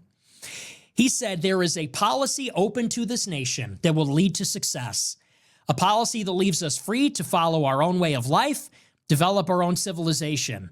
It is not a new and untried idea. It was advocated by Washington. It was incorporated in the Monroe Doctrine. Under its guidance, the United States became the greatest nation in the world. It is based upon the belief that the security of a nation lies in the strength and character of its own people. It recommends the maintenance of armed forces sufficient to defend this hemisphere from attack by any combination of foreign powers. It is a policy not of isolation, but of independence, not of defeat, but of courage. It is a policy that led this nation to success during the most trying years of our history. It is a policy that will lead us to success again." So even the original America First Committee was not against the Monroe Doctrine, not against hemispheric defense. Even they said, we don't want to fight in Europe, we don't want to fight in Asia, but fighting in the Western Hemisphere, well, that is what Americans do. It's what we've always done. We did it in the Mexican-American War. We did it in the Spanish-American War. We intervened all over the place. And as long as we have the requisite force to defend the hemisphere from any country or combination of countries, we'll be okay. We don't need to worry about the others. And so let's get into that strategic interest. What specifically does this mean? Practically for us. Why did the United States intervene in Cuba in the 1890s? Why did they intervene again in the 1950s and in the 1960s? Why did they intervene in some of these Central American countries? It is because a large volume of trade moves through the Gulf of Mexico and the Caribbean Sea. something like 40% in terms of volume, not dollar value, of American shipping goes through the Gulf of Mexico. And it goes through narrow choke points between Mexico and Cuba, between Cuba and Florida. How far is Cuba from Florida? It's about 90 miles. People have swam that distance. If there is a rival power in Cuba, in Venezuela, in Mexico, in any of these countries, they could reasonably threaten American shipping. They could potentially deploy weapon systems in reach of the United States. And obviously, that happened in 1962 during the Cuban Missile Crisis when communist Cuba, after the failure of the Bay of Pigs, asked the Soviet Union for missiles to protect itself. And Nikita Khrushchev deployed nuclear missiles to Cuba within reach of the United States. And this is the most important 13 days in the Cold War.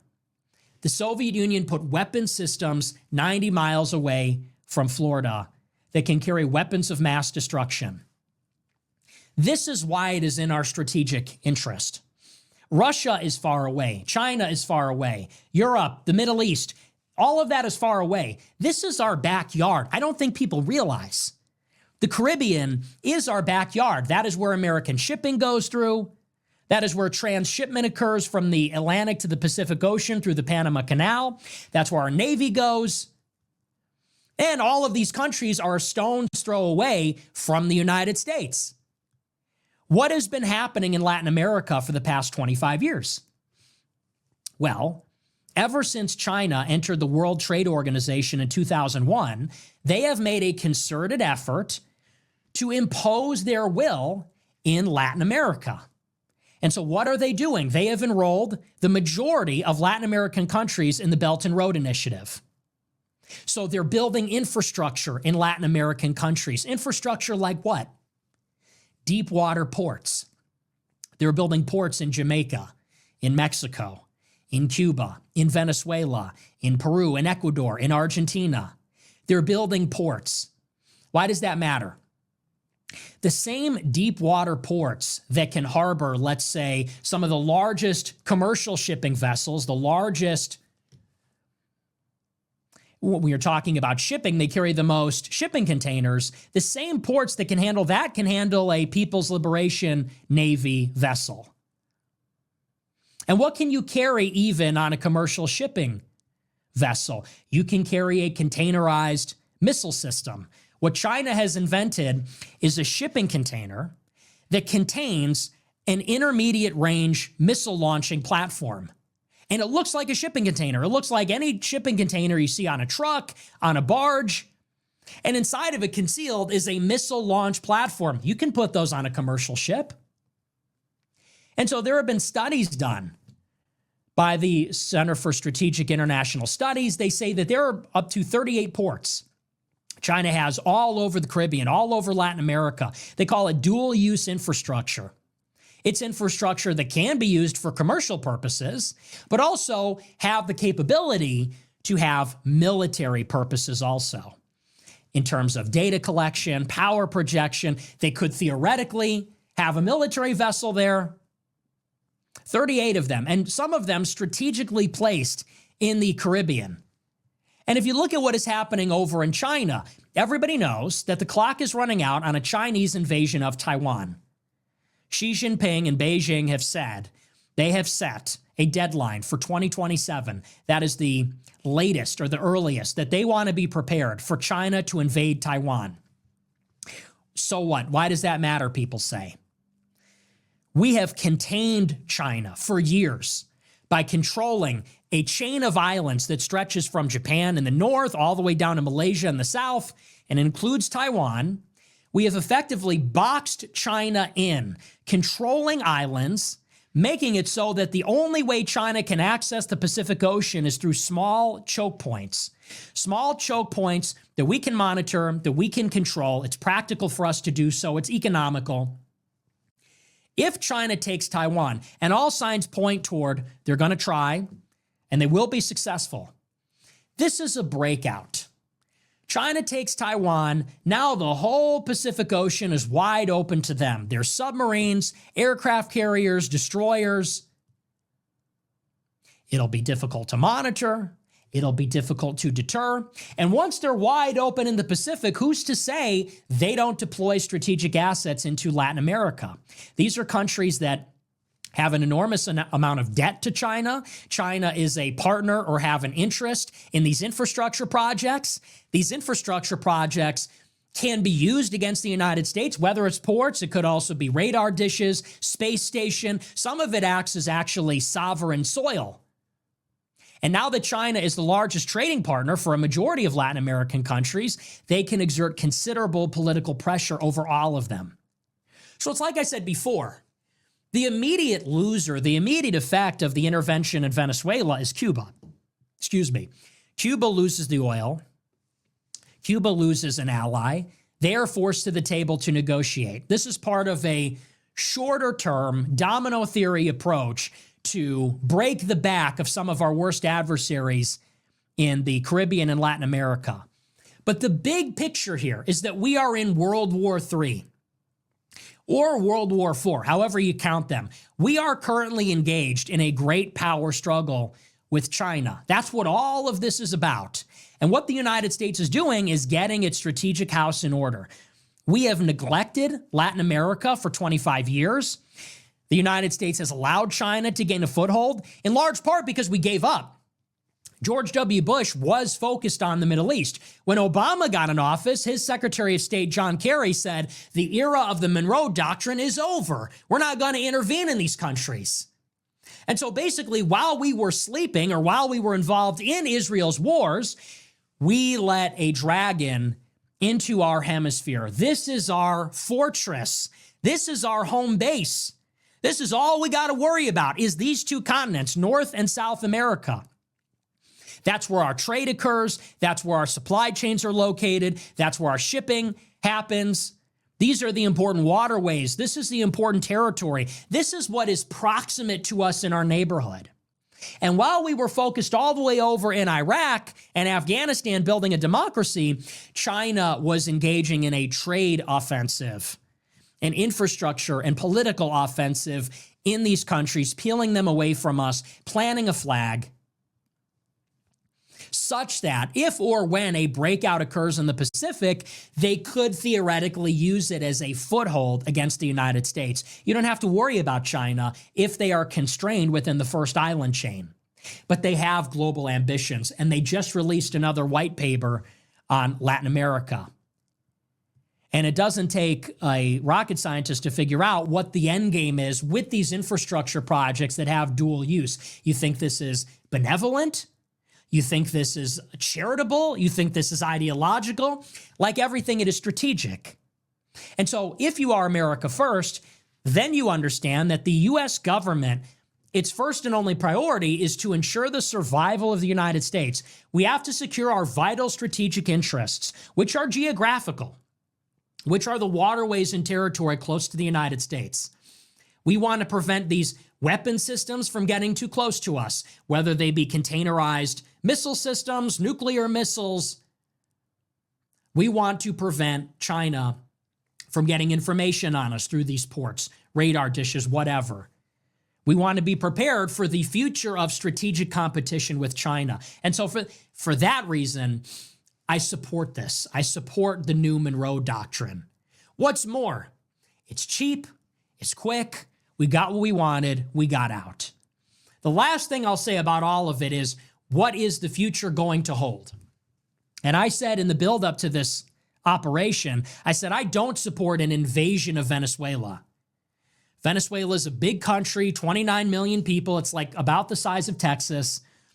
The terrain is difficult. You have a lot of cities, a lot of jungle terrain. I don't think it's a good idea to put 100,000 troops in Venezuela in these guerrilla battles, fighting the remnant of the Maduro regime. I don't think that's a good idea. I don't even really think regime change is a good idea. I said last year, what I supported was the Rick Grenell deal. Rick Grenell worked out a deal where Maduro would remain, but he would give us their oil, give us their gold, change the laws, reorient from Beijing and Moscow to Washington. I said, we should just take the deal. Forget about the military intervention. Just take the deal. A military intervention will be costly, time-consuming, absorb energy. It's uncertain whenever you roll the dice like that. And it seems like what we got is something in the middle, which is we are doing the deal. Washington is working with this Venezuelan regime. This Vice President Delcy Rodriguez is visiting. There isn't this immediate impetus for a democratic transition. We just want to work with them on these strategic interests. And you know what? Taking swift, decisive military action, if that puts the fear of God in these other countries, if a demonstration of force reinforces deterrence, diminishes miscalculations, incentivizes friends to cooperate, enemies to stand down, then I think that it's absolutely worth it. And you got to keep in mind, a lot of people, they memorize these anti-war arguments. They said, war is always bad. Anything the government does is bad. It's all bad. It's all Iraq. Iraq was a ground war with 300,000 soldiers. It's still going on today, 25 years, cost us $3 trillion. This operation lasted 2.5 hours. It maybe cost $1 billion, okay? And do the math on that. 1 billion versus 3 trillion. I saw somebody today say, it's costing us $9 million a day. Do the math. Iraq cost us 3,000 times more.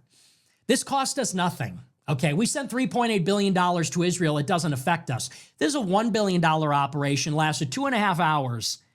If it carries with it some benefit for the United States, pressure on Canada, pressure on Cuba, reinforced deterrence, put China on notice. And here's another thing. This operation took place when the Chinese delegation was negotiating with the Maduro regime. I don't know if that was an accident.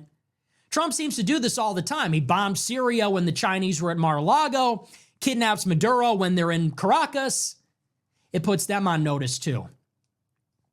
And so I'm totally in favor of it, unless, of course, it goes off the rails. And Trump did say there's not a lot of certainty here about what comes next. Initially, Trump said we will directly administer Venezuela. We're not opposed to boots on the ground. I don't like the sound of that. That sounds like an overcommitment. But if what this entails is a blockade, all we have to do is maintain a naval presence there.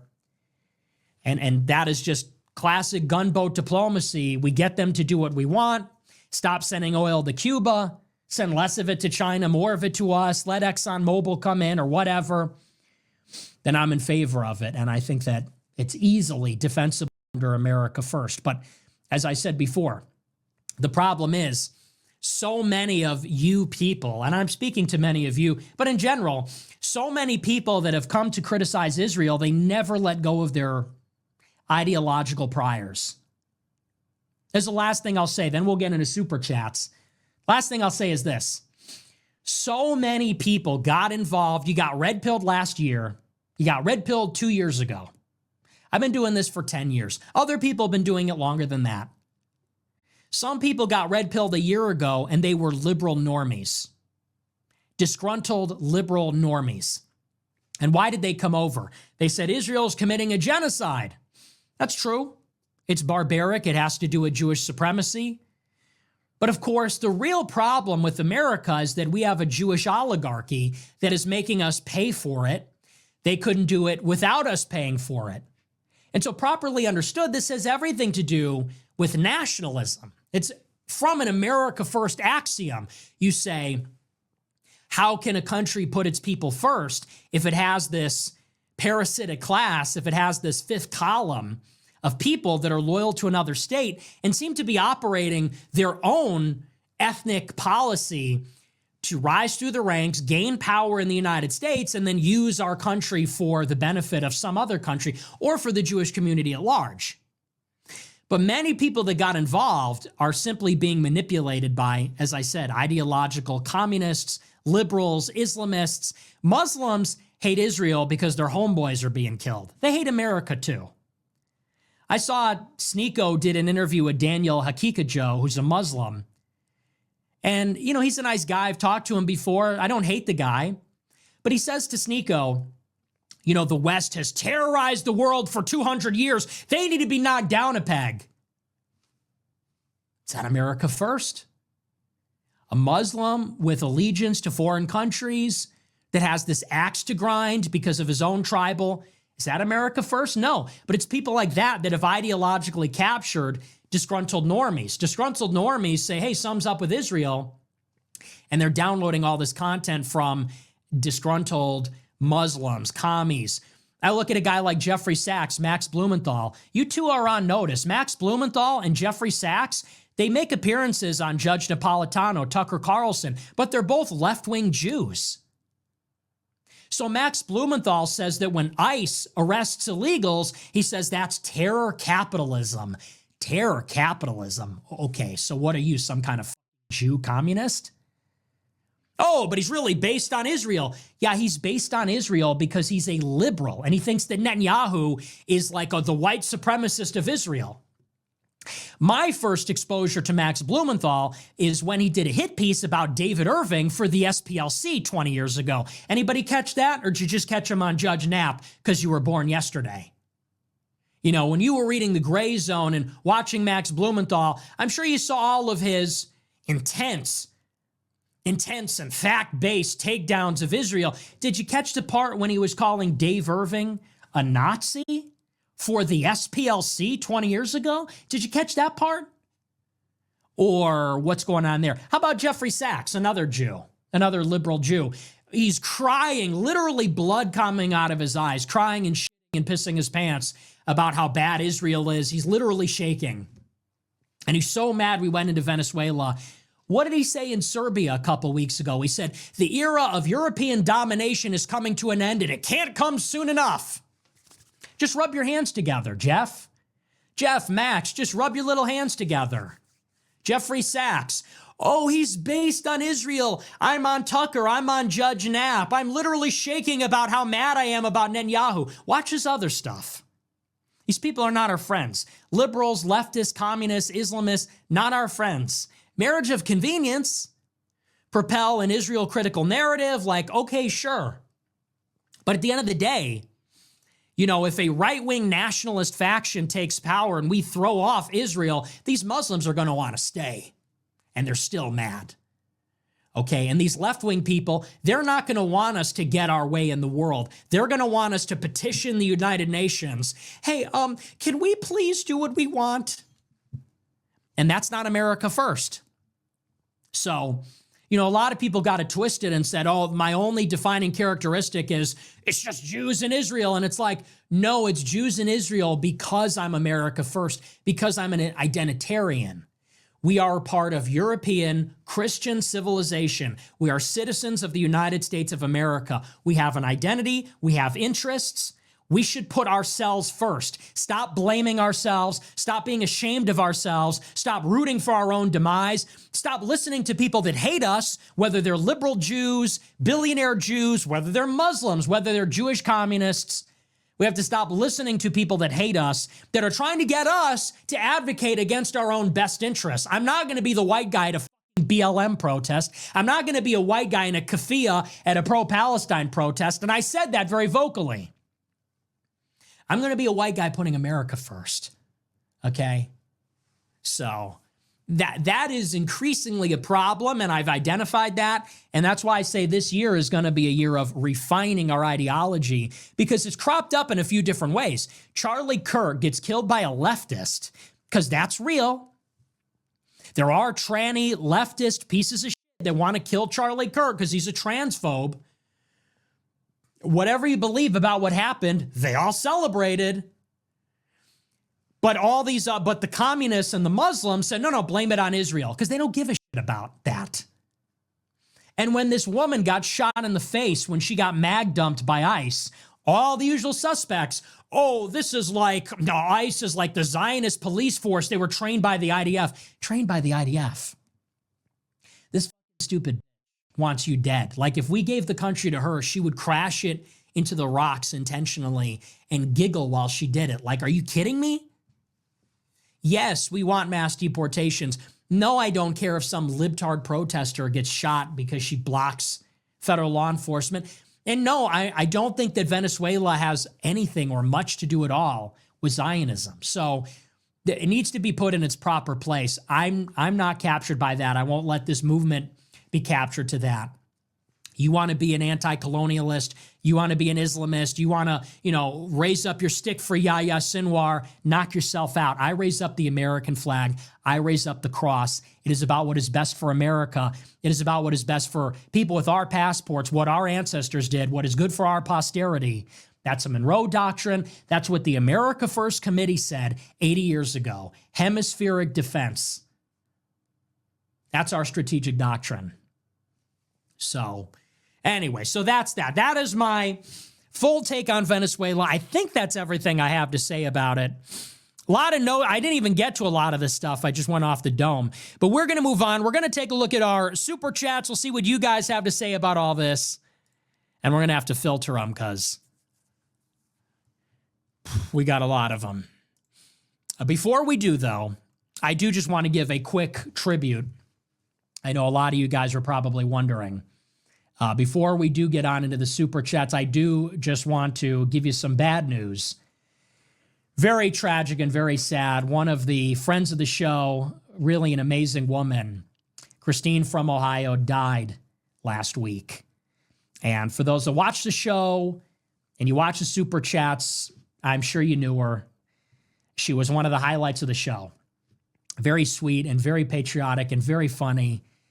And she was one of the longtime viewers of the show, and we had a very funny rapport. She was really a part of the show. Every night we'd count on Christine from Ohio.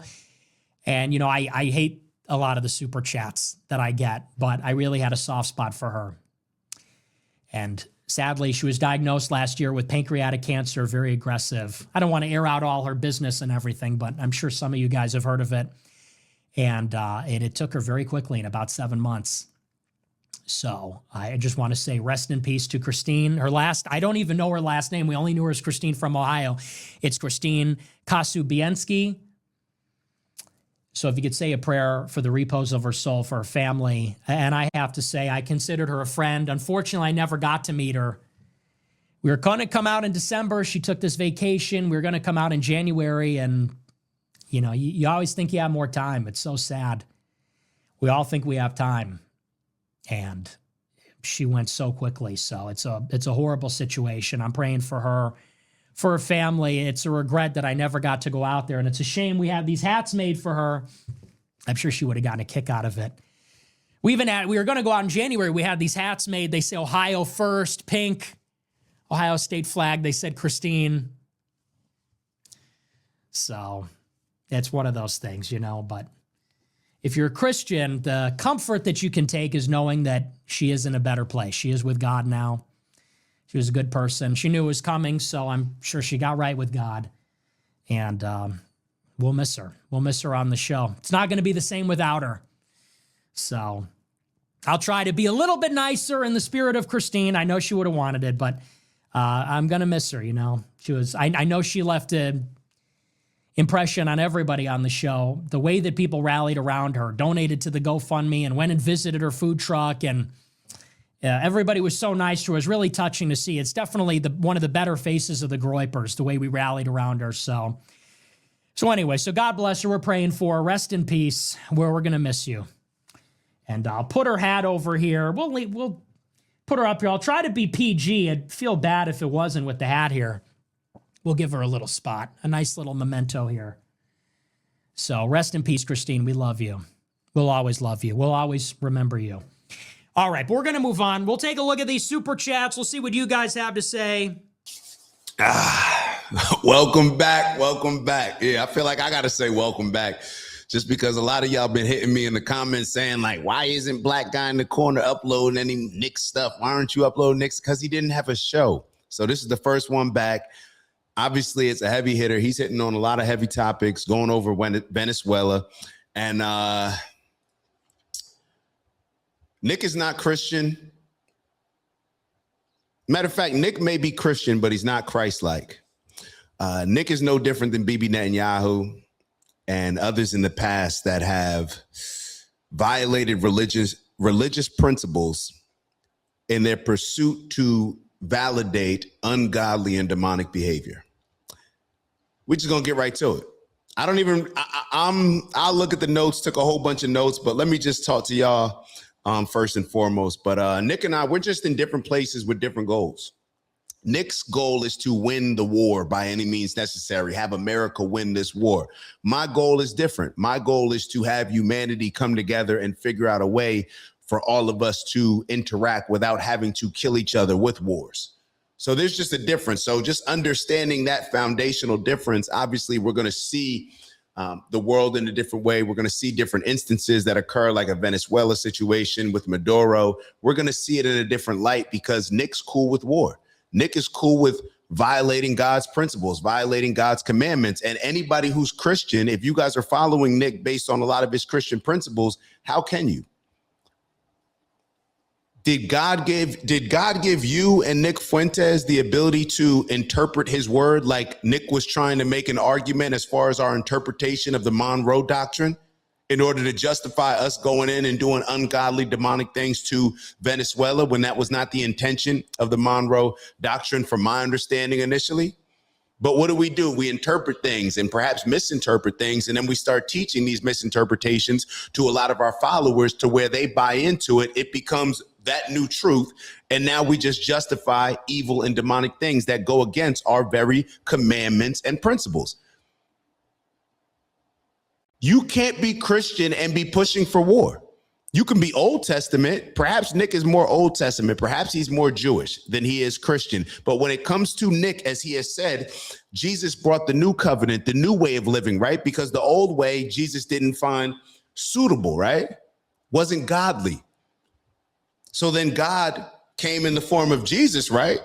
Now, I know everybody's interpretation is different, but I'm speaking, I guess, to Nick Fuentes when it comes to this, and to a lot of the people that follow Nick Fuentes based on his Christian principles, because these are the things that Nick has said in the past. How do I know? Y'all know I review every show. These are not Christ-like principles, but they are Christian in culture. I told y'all before, I separate Christian culture from Christ-like principles. It's an oxymoron in a lot of ways as far as how these actions have been carried out. Nick is bragging about manifest destiny as if that's something that aligns with his principles. I'm sorry, as if it aligns with Christ-like principles. Manifest destiny, the doctrine of discovery. Do you think Jesus would be okay with us saying like, hey, you can go violate that group of people as long if they don't recognize Christianity? And if they're not Christians, even though they may have never even been exposed to Christianity, not that they even have an issue with it, they just may not know what it was. But if that group of people doesn't accept Jesus as their Lord and Savior, then you can go and do whatever it is that you want to those people. You can violate their women, do whatever it is that you want with their women. You can kill their men. You could take their land. You could do any and everything to that group of people. See, this just goes to show that when it comes to Nick's issue with Israel and Palestine, it's not based on any Christian morals and values. It's just based on him not liking Bibi Netanyahu and him having an issue with Israel using a lot of their influence on us and using a lot of their leverage to control our government. That it stops right there. Because what's the difference? And I'm sure you guys can come up with whatever difference that you want when it comes to the difference between Bibi Netanyahu and his clean break memo and him achieving his Greater Israel project compared to the manifest destiny that Nick's bragging about when it comes to what we're doing in Venezuela and perhaps other countries moving forward.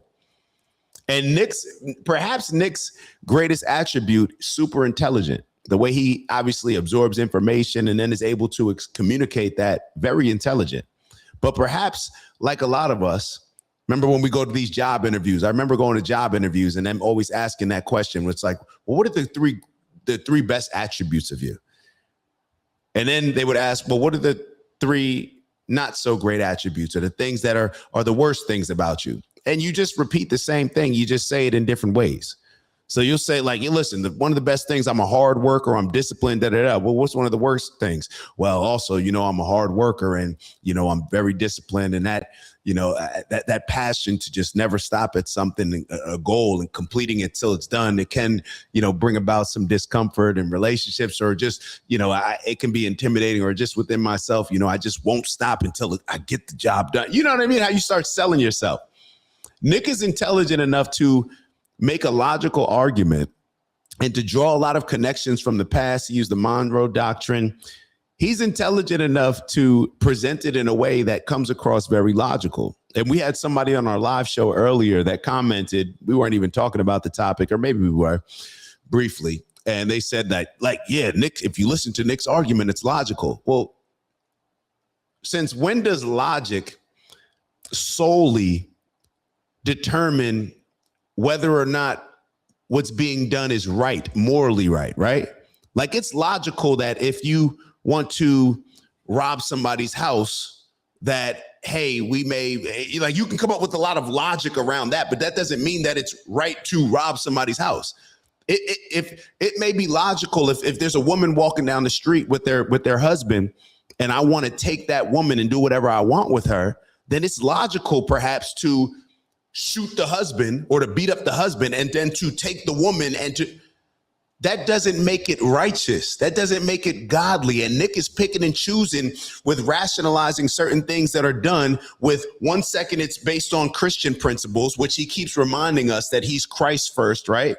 Or he's Christian first and America first. And he's trying to bring the two together and to create a rational argument, a logical argument. And he's intelligent enough to express it in a way where probably the majority of people that just watched what he saw, if they want to take away reasoning as to why we should do what we're doing in Venezuela, they can. If they are you a fan of Nick Fuentes, or are you led by principles, morals, and values? Because when we are fanatics of a person or fanatics of a party, a political party, then we allow that to lead us rather than allowing our principles, morals, and values to lead us.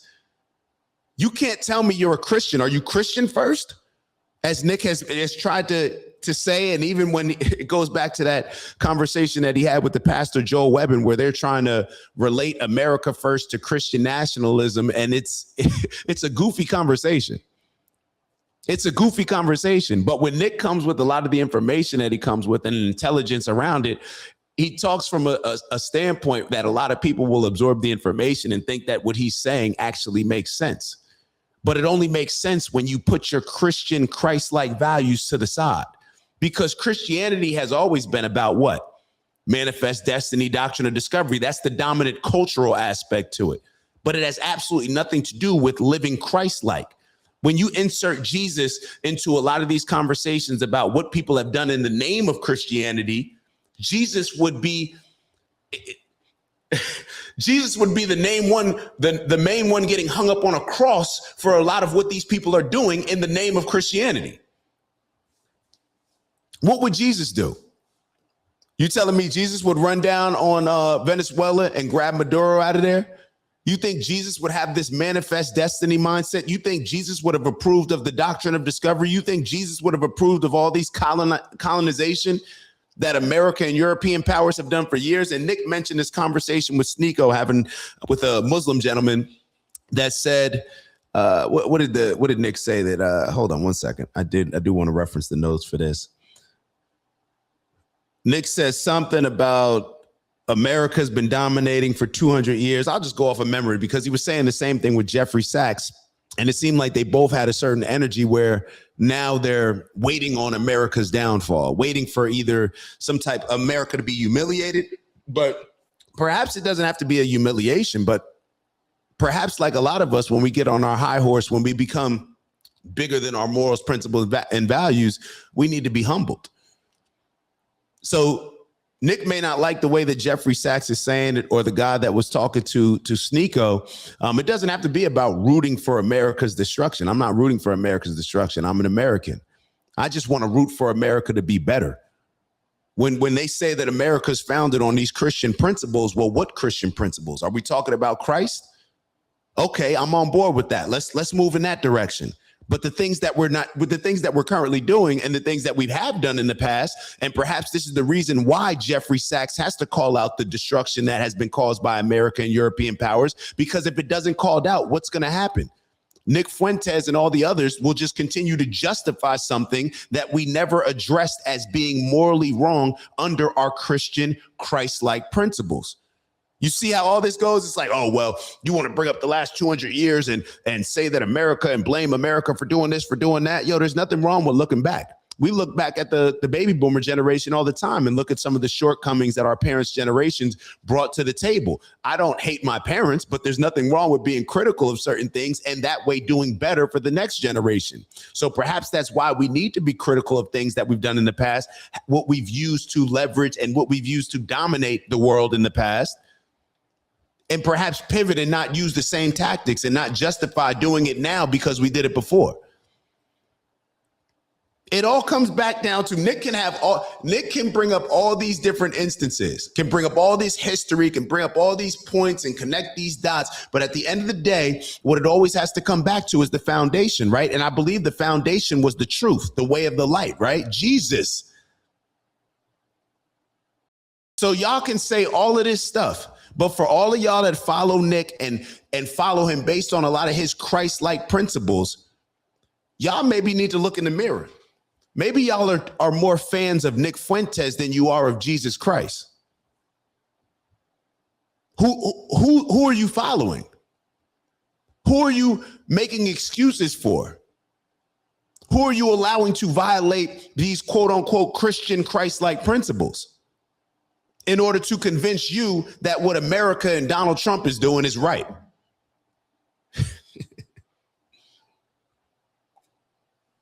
So y'all don't look at what Israel's doing in Palestine as a principle thing. Y'all look at it as if, hey, we just don't like Israel because they're bullying our government. You don't look at that genocide that's currently being committed as being bad based on principle. You just don't like Israel. See, the fanaticism works it works in both ways. You can be a fanatic of something in a good way, like how we typically look at how we root for sports teams, or you could be a fanatic of something in a negative way, to where anything that they do, you just look at them in a negative light. Perhaps that's what a lot of y'all are doing based on Israel. But when it comes to Israel, you're inserting the Christian principles in order to align with your argument and stance on it. But when it comes to this situation, you're removing those Christian Christ-like principles. And when y'all give y'all responses to what I'm saying, tell me exactly where you disagree. Tell me exactly where you disagree when it comes to your Christ-like principles. You're violating your principles. You're Christian, right? So what principles do you stand on? The culture that has been established by the people that have misused Christianity, or actually Jesus, his Christ-like principles? Because you can't do both. You can't do both. Or can you? Maybe you can. Maybe you feel like you're privileged enough to do so. Maybe you feel like America is privileged enough to do so. But there's a judgment day for all of us. And it's not going to be Donald Trump making the judgment. It's not going to be Nick Fuentes making the judgment according to y'all, right? So perhaps that's just something to think about. So let's move on. Let me highlight a couple of these points. And now we're going to be all over the place. And I don't even really know if I need to elaborate on a lot of this stuff. But some of the things that I'm writing in my notes, like, bro, who are you fooling with this? And in the beginning of the show, Nick, he caught his flow, and perhaps it was because he's been off for a while. But in the beginning of the show, bro, you didn't even sound convincing. It seemed like you're trying to convince yourself as you're convincing us. It seemed like you're thinking about it like, hold up, like I took a couple weeks to figure out how I can rationalize this, because this is what I want to align with. So therefore, I'm smart enough to connect these dots and figure out, like, I hope it landed in the way that I wanted it to land on. But when you're just speaking truth, when you're just speaking based on principles and just speaking based in a consistent manner, and when I say consistent, don't have one energy when it comes to Israel and Palestine and use certain Christ-like principles in order to call out their stuff. But then when it comes to what America's doing, you put the Christ-like principles to the side. But let's reinterpret this Monroe Doctrine. Once again, when you're responding to what I'm saying, respond to the substance. Don't just tell me that you don't like what I'm saying or I don't get it. Tell me specifically exactly what I don't get, because like anything else, I may be completely wrong. I'm cool with that. I'm just giving my opinion. But I'm giving y'all my opinion based on consistent principles that these people that you allegedly follow and are fanatics of claim to be following the same principles. So I don't even identify as Christian. You know what I'm saying? I love Jesus. Jesus is, bro, Jesus is one of them ones. perhaps that one. When I look at his life, when all the stories that I hear about him opposing organized religion, him opposing a lot of these evil and demonic things that were happening throughout the world, him opposing and standing on principles and willing to die for it. That's an amazing being. But what would Jesus be doing right now? What would he be calling out? What would he be willing to stand on? Do you think he'd be aligned with what Nick Fuentes is saying? Do you think Jesus would be aligned with what Nick Fuentes is saying? And a lot of y'all may not like this. I don't care. It is what it is. It is what it is. A lot of people didn't like what Jesus did either, but he still did it, right?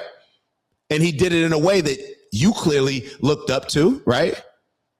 But what has changed? What has shifted? Oh, you were just a fan in a way, like you were just a fan of Jesus. You actually, it wasn't really about the principles, morals, and values. You just took it on because your parents were Christian, or that's what was Oh, I get it. I get it. It's not about the actual principles. It's not about the actual commandments. And Nick goes on to talk about war and about people that are against war and all this other stuff. And he's almost trivializing and disrespecting the very religion that he claims that he stands on. You know what's against war? Christianity, I thought. Look at the commandments.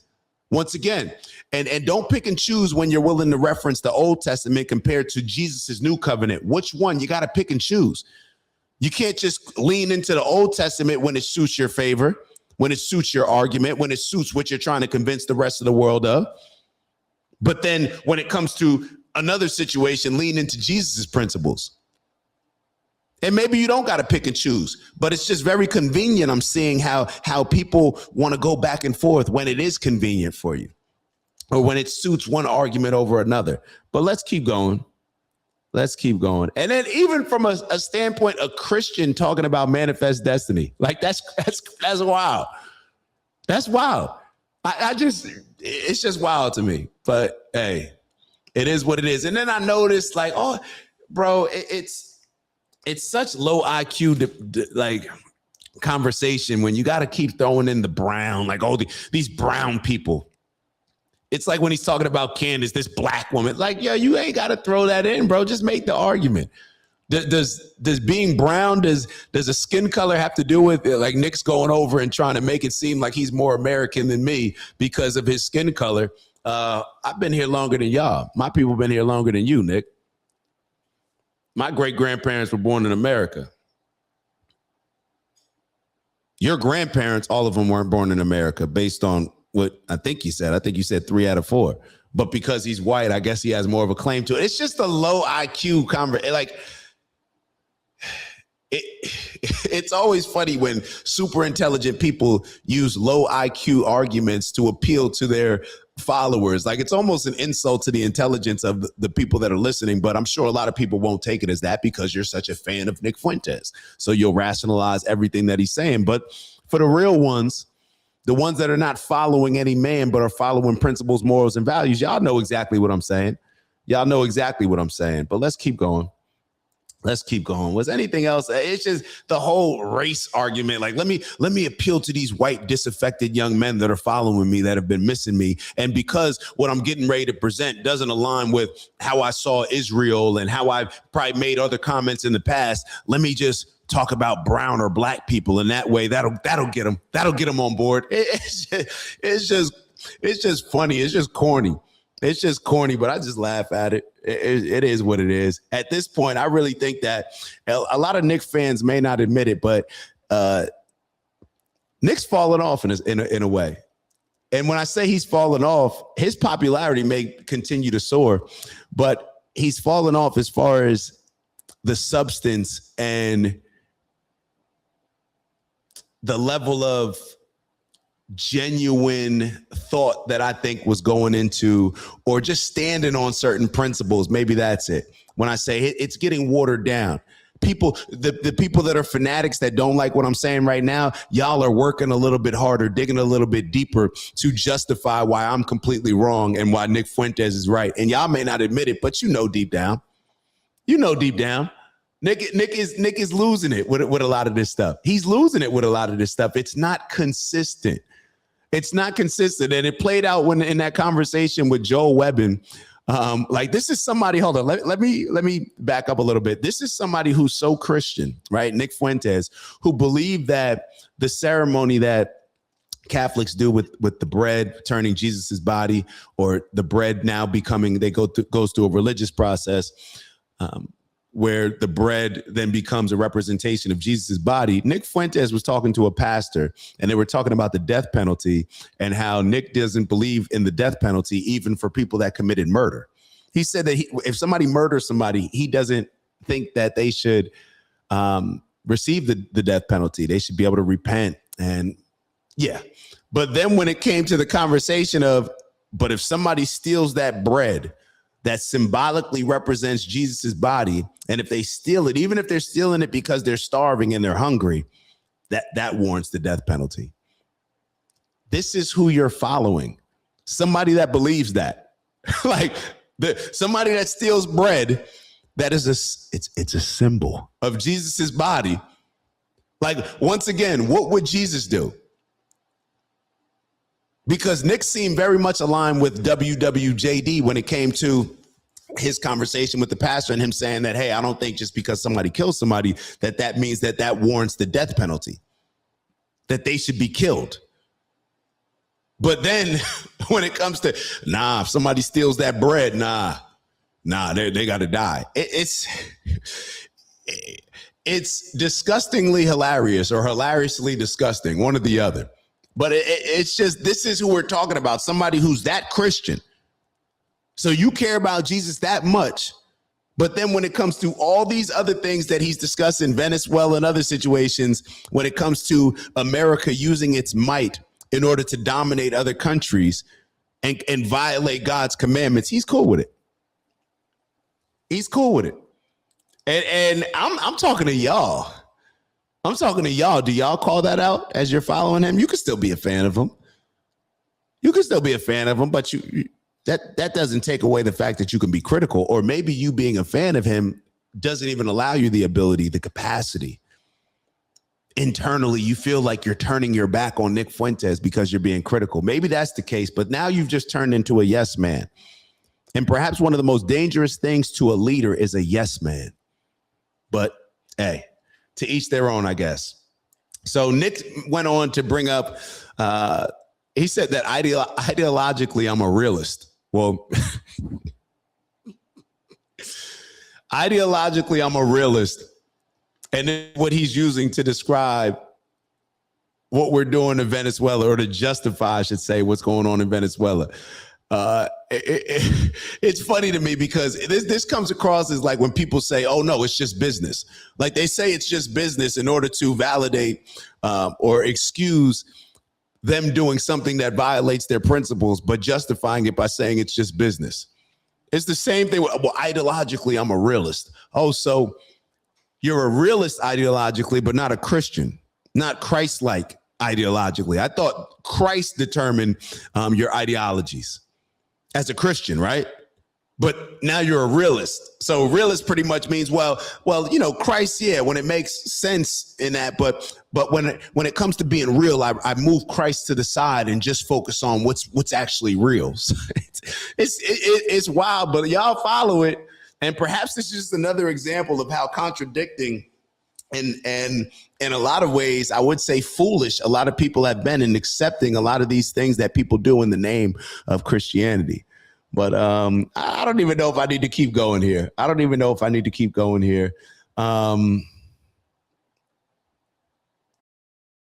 hold up. Nick also made a comment. I'll leave it here.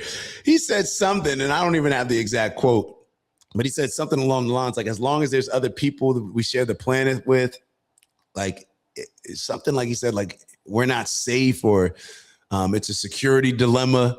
Bro, we are experiencing a godlessness dilemma. We are spiritually lost. Our spirituality has been shaped by people that violate God's commandments, that violate the same religion, the same principles of the religion that they're giving themselves the green light of committing all of these or taking over and colonizing. Like, you get what I'm saying? Let me. It makes no sense. So at times it's hard to explain it because it makes so little sense. But it's just funny looking back at all this stuff. It really is funny looking back at all this stuff. But we are spiritually lost. We have been guided from a spiritual standpoint that people that have just used Christianity. And this seems to be the case with a few of these other religions too. People are just using it. Half of these people are atheists, or maybe more than that. I don't really believe in God. Y'all don't really believe in Christ. Y'all don't stand on any of Christ-like principles. You don't do what Jesus would do. But I'm always open to hearing an opposing argument. So obviously, like I always say, my bias may come into play. Perhaps it's creating some blind spots that I'm sure you all will shine the magnifying glass or shine a flashlight on them and let me know what blind spots that I am seeing the world with. Like, subscribe. Y'all know what it is, man. We right back to it. And 2026, just to remind everybody, this is what I like to call my fuck it year. This is my fuck it year. So we pushing the button on everything. Why? Because there's an urgency that calls for it. Like one of my most valuable coaches that I ever had, shout out to Coach Shoot. He always told us that good is good until better is required. Better is required. Right now, we're living in a society where better is required. So good is no longer enough. So what does better look like for you? I guess that'll be the question I leave y'all with. So on that note, like, subscribe. Y'all know we started the Black Guy in the Corner channel, so make sure you follow that. And let's just continue to build. I'll see y'all tomorrow. I don't need to spend too much time on this. I'll see y'all tomorrow. Ew.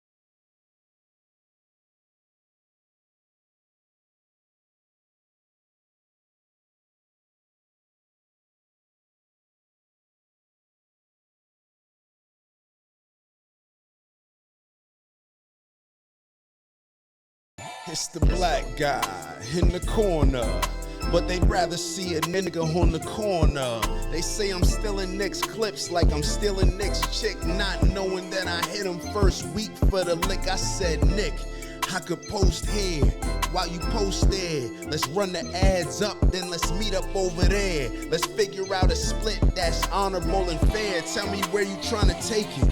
Bro, I'll meet you there. 1600 Penn, Wash, DC. Swear I saw the vision riding through the DMV. I envision prayers, but I could do VP. Hillbilly Elegy, fuck, I look like JD. Shout out my cheat code, Dave and Karen raised me. And my big bro, a nuclear family. And they don't like that. Strong fathers in the crib, BLM fought that. LBJ society created all that. Victimhood mentality, I can't embrace that. And everything they taught in school, assume it's all cap. Everything I said I'd be, I am that.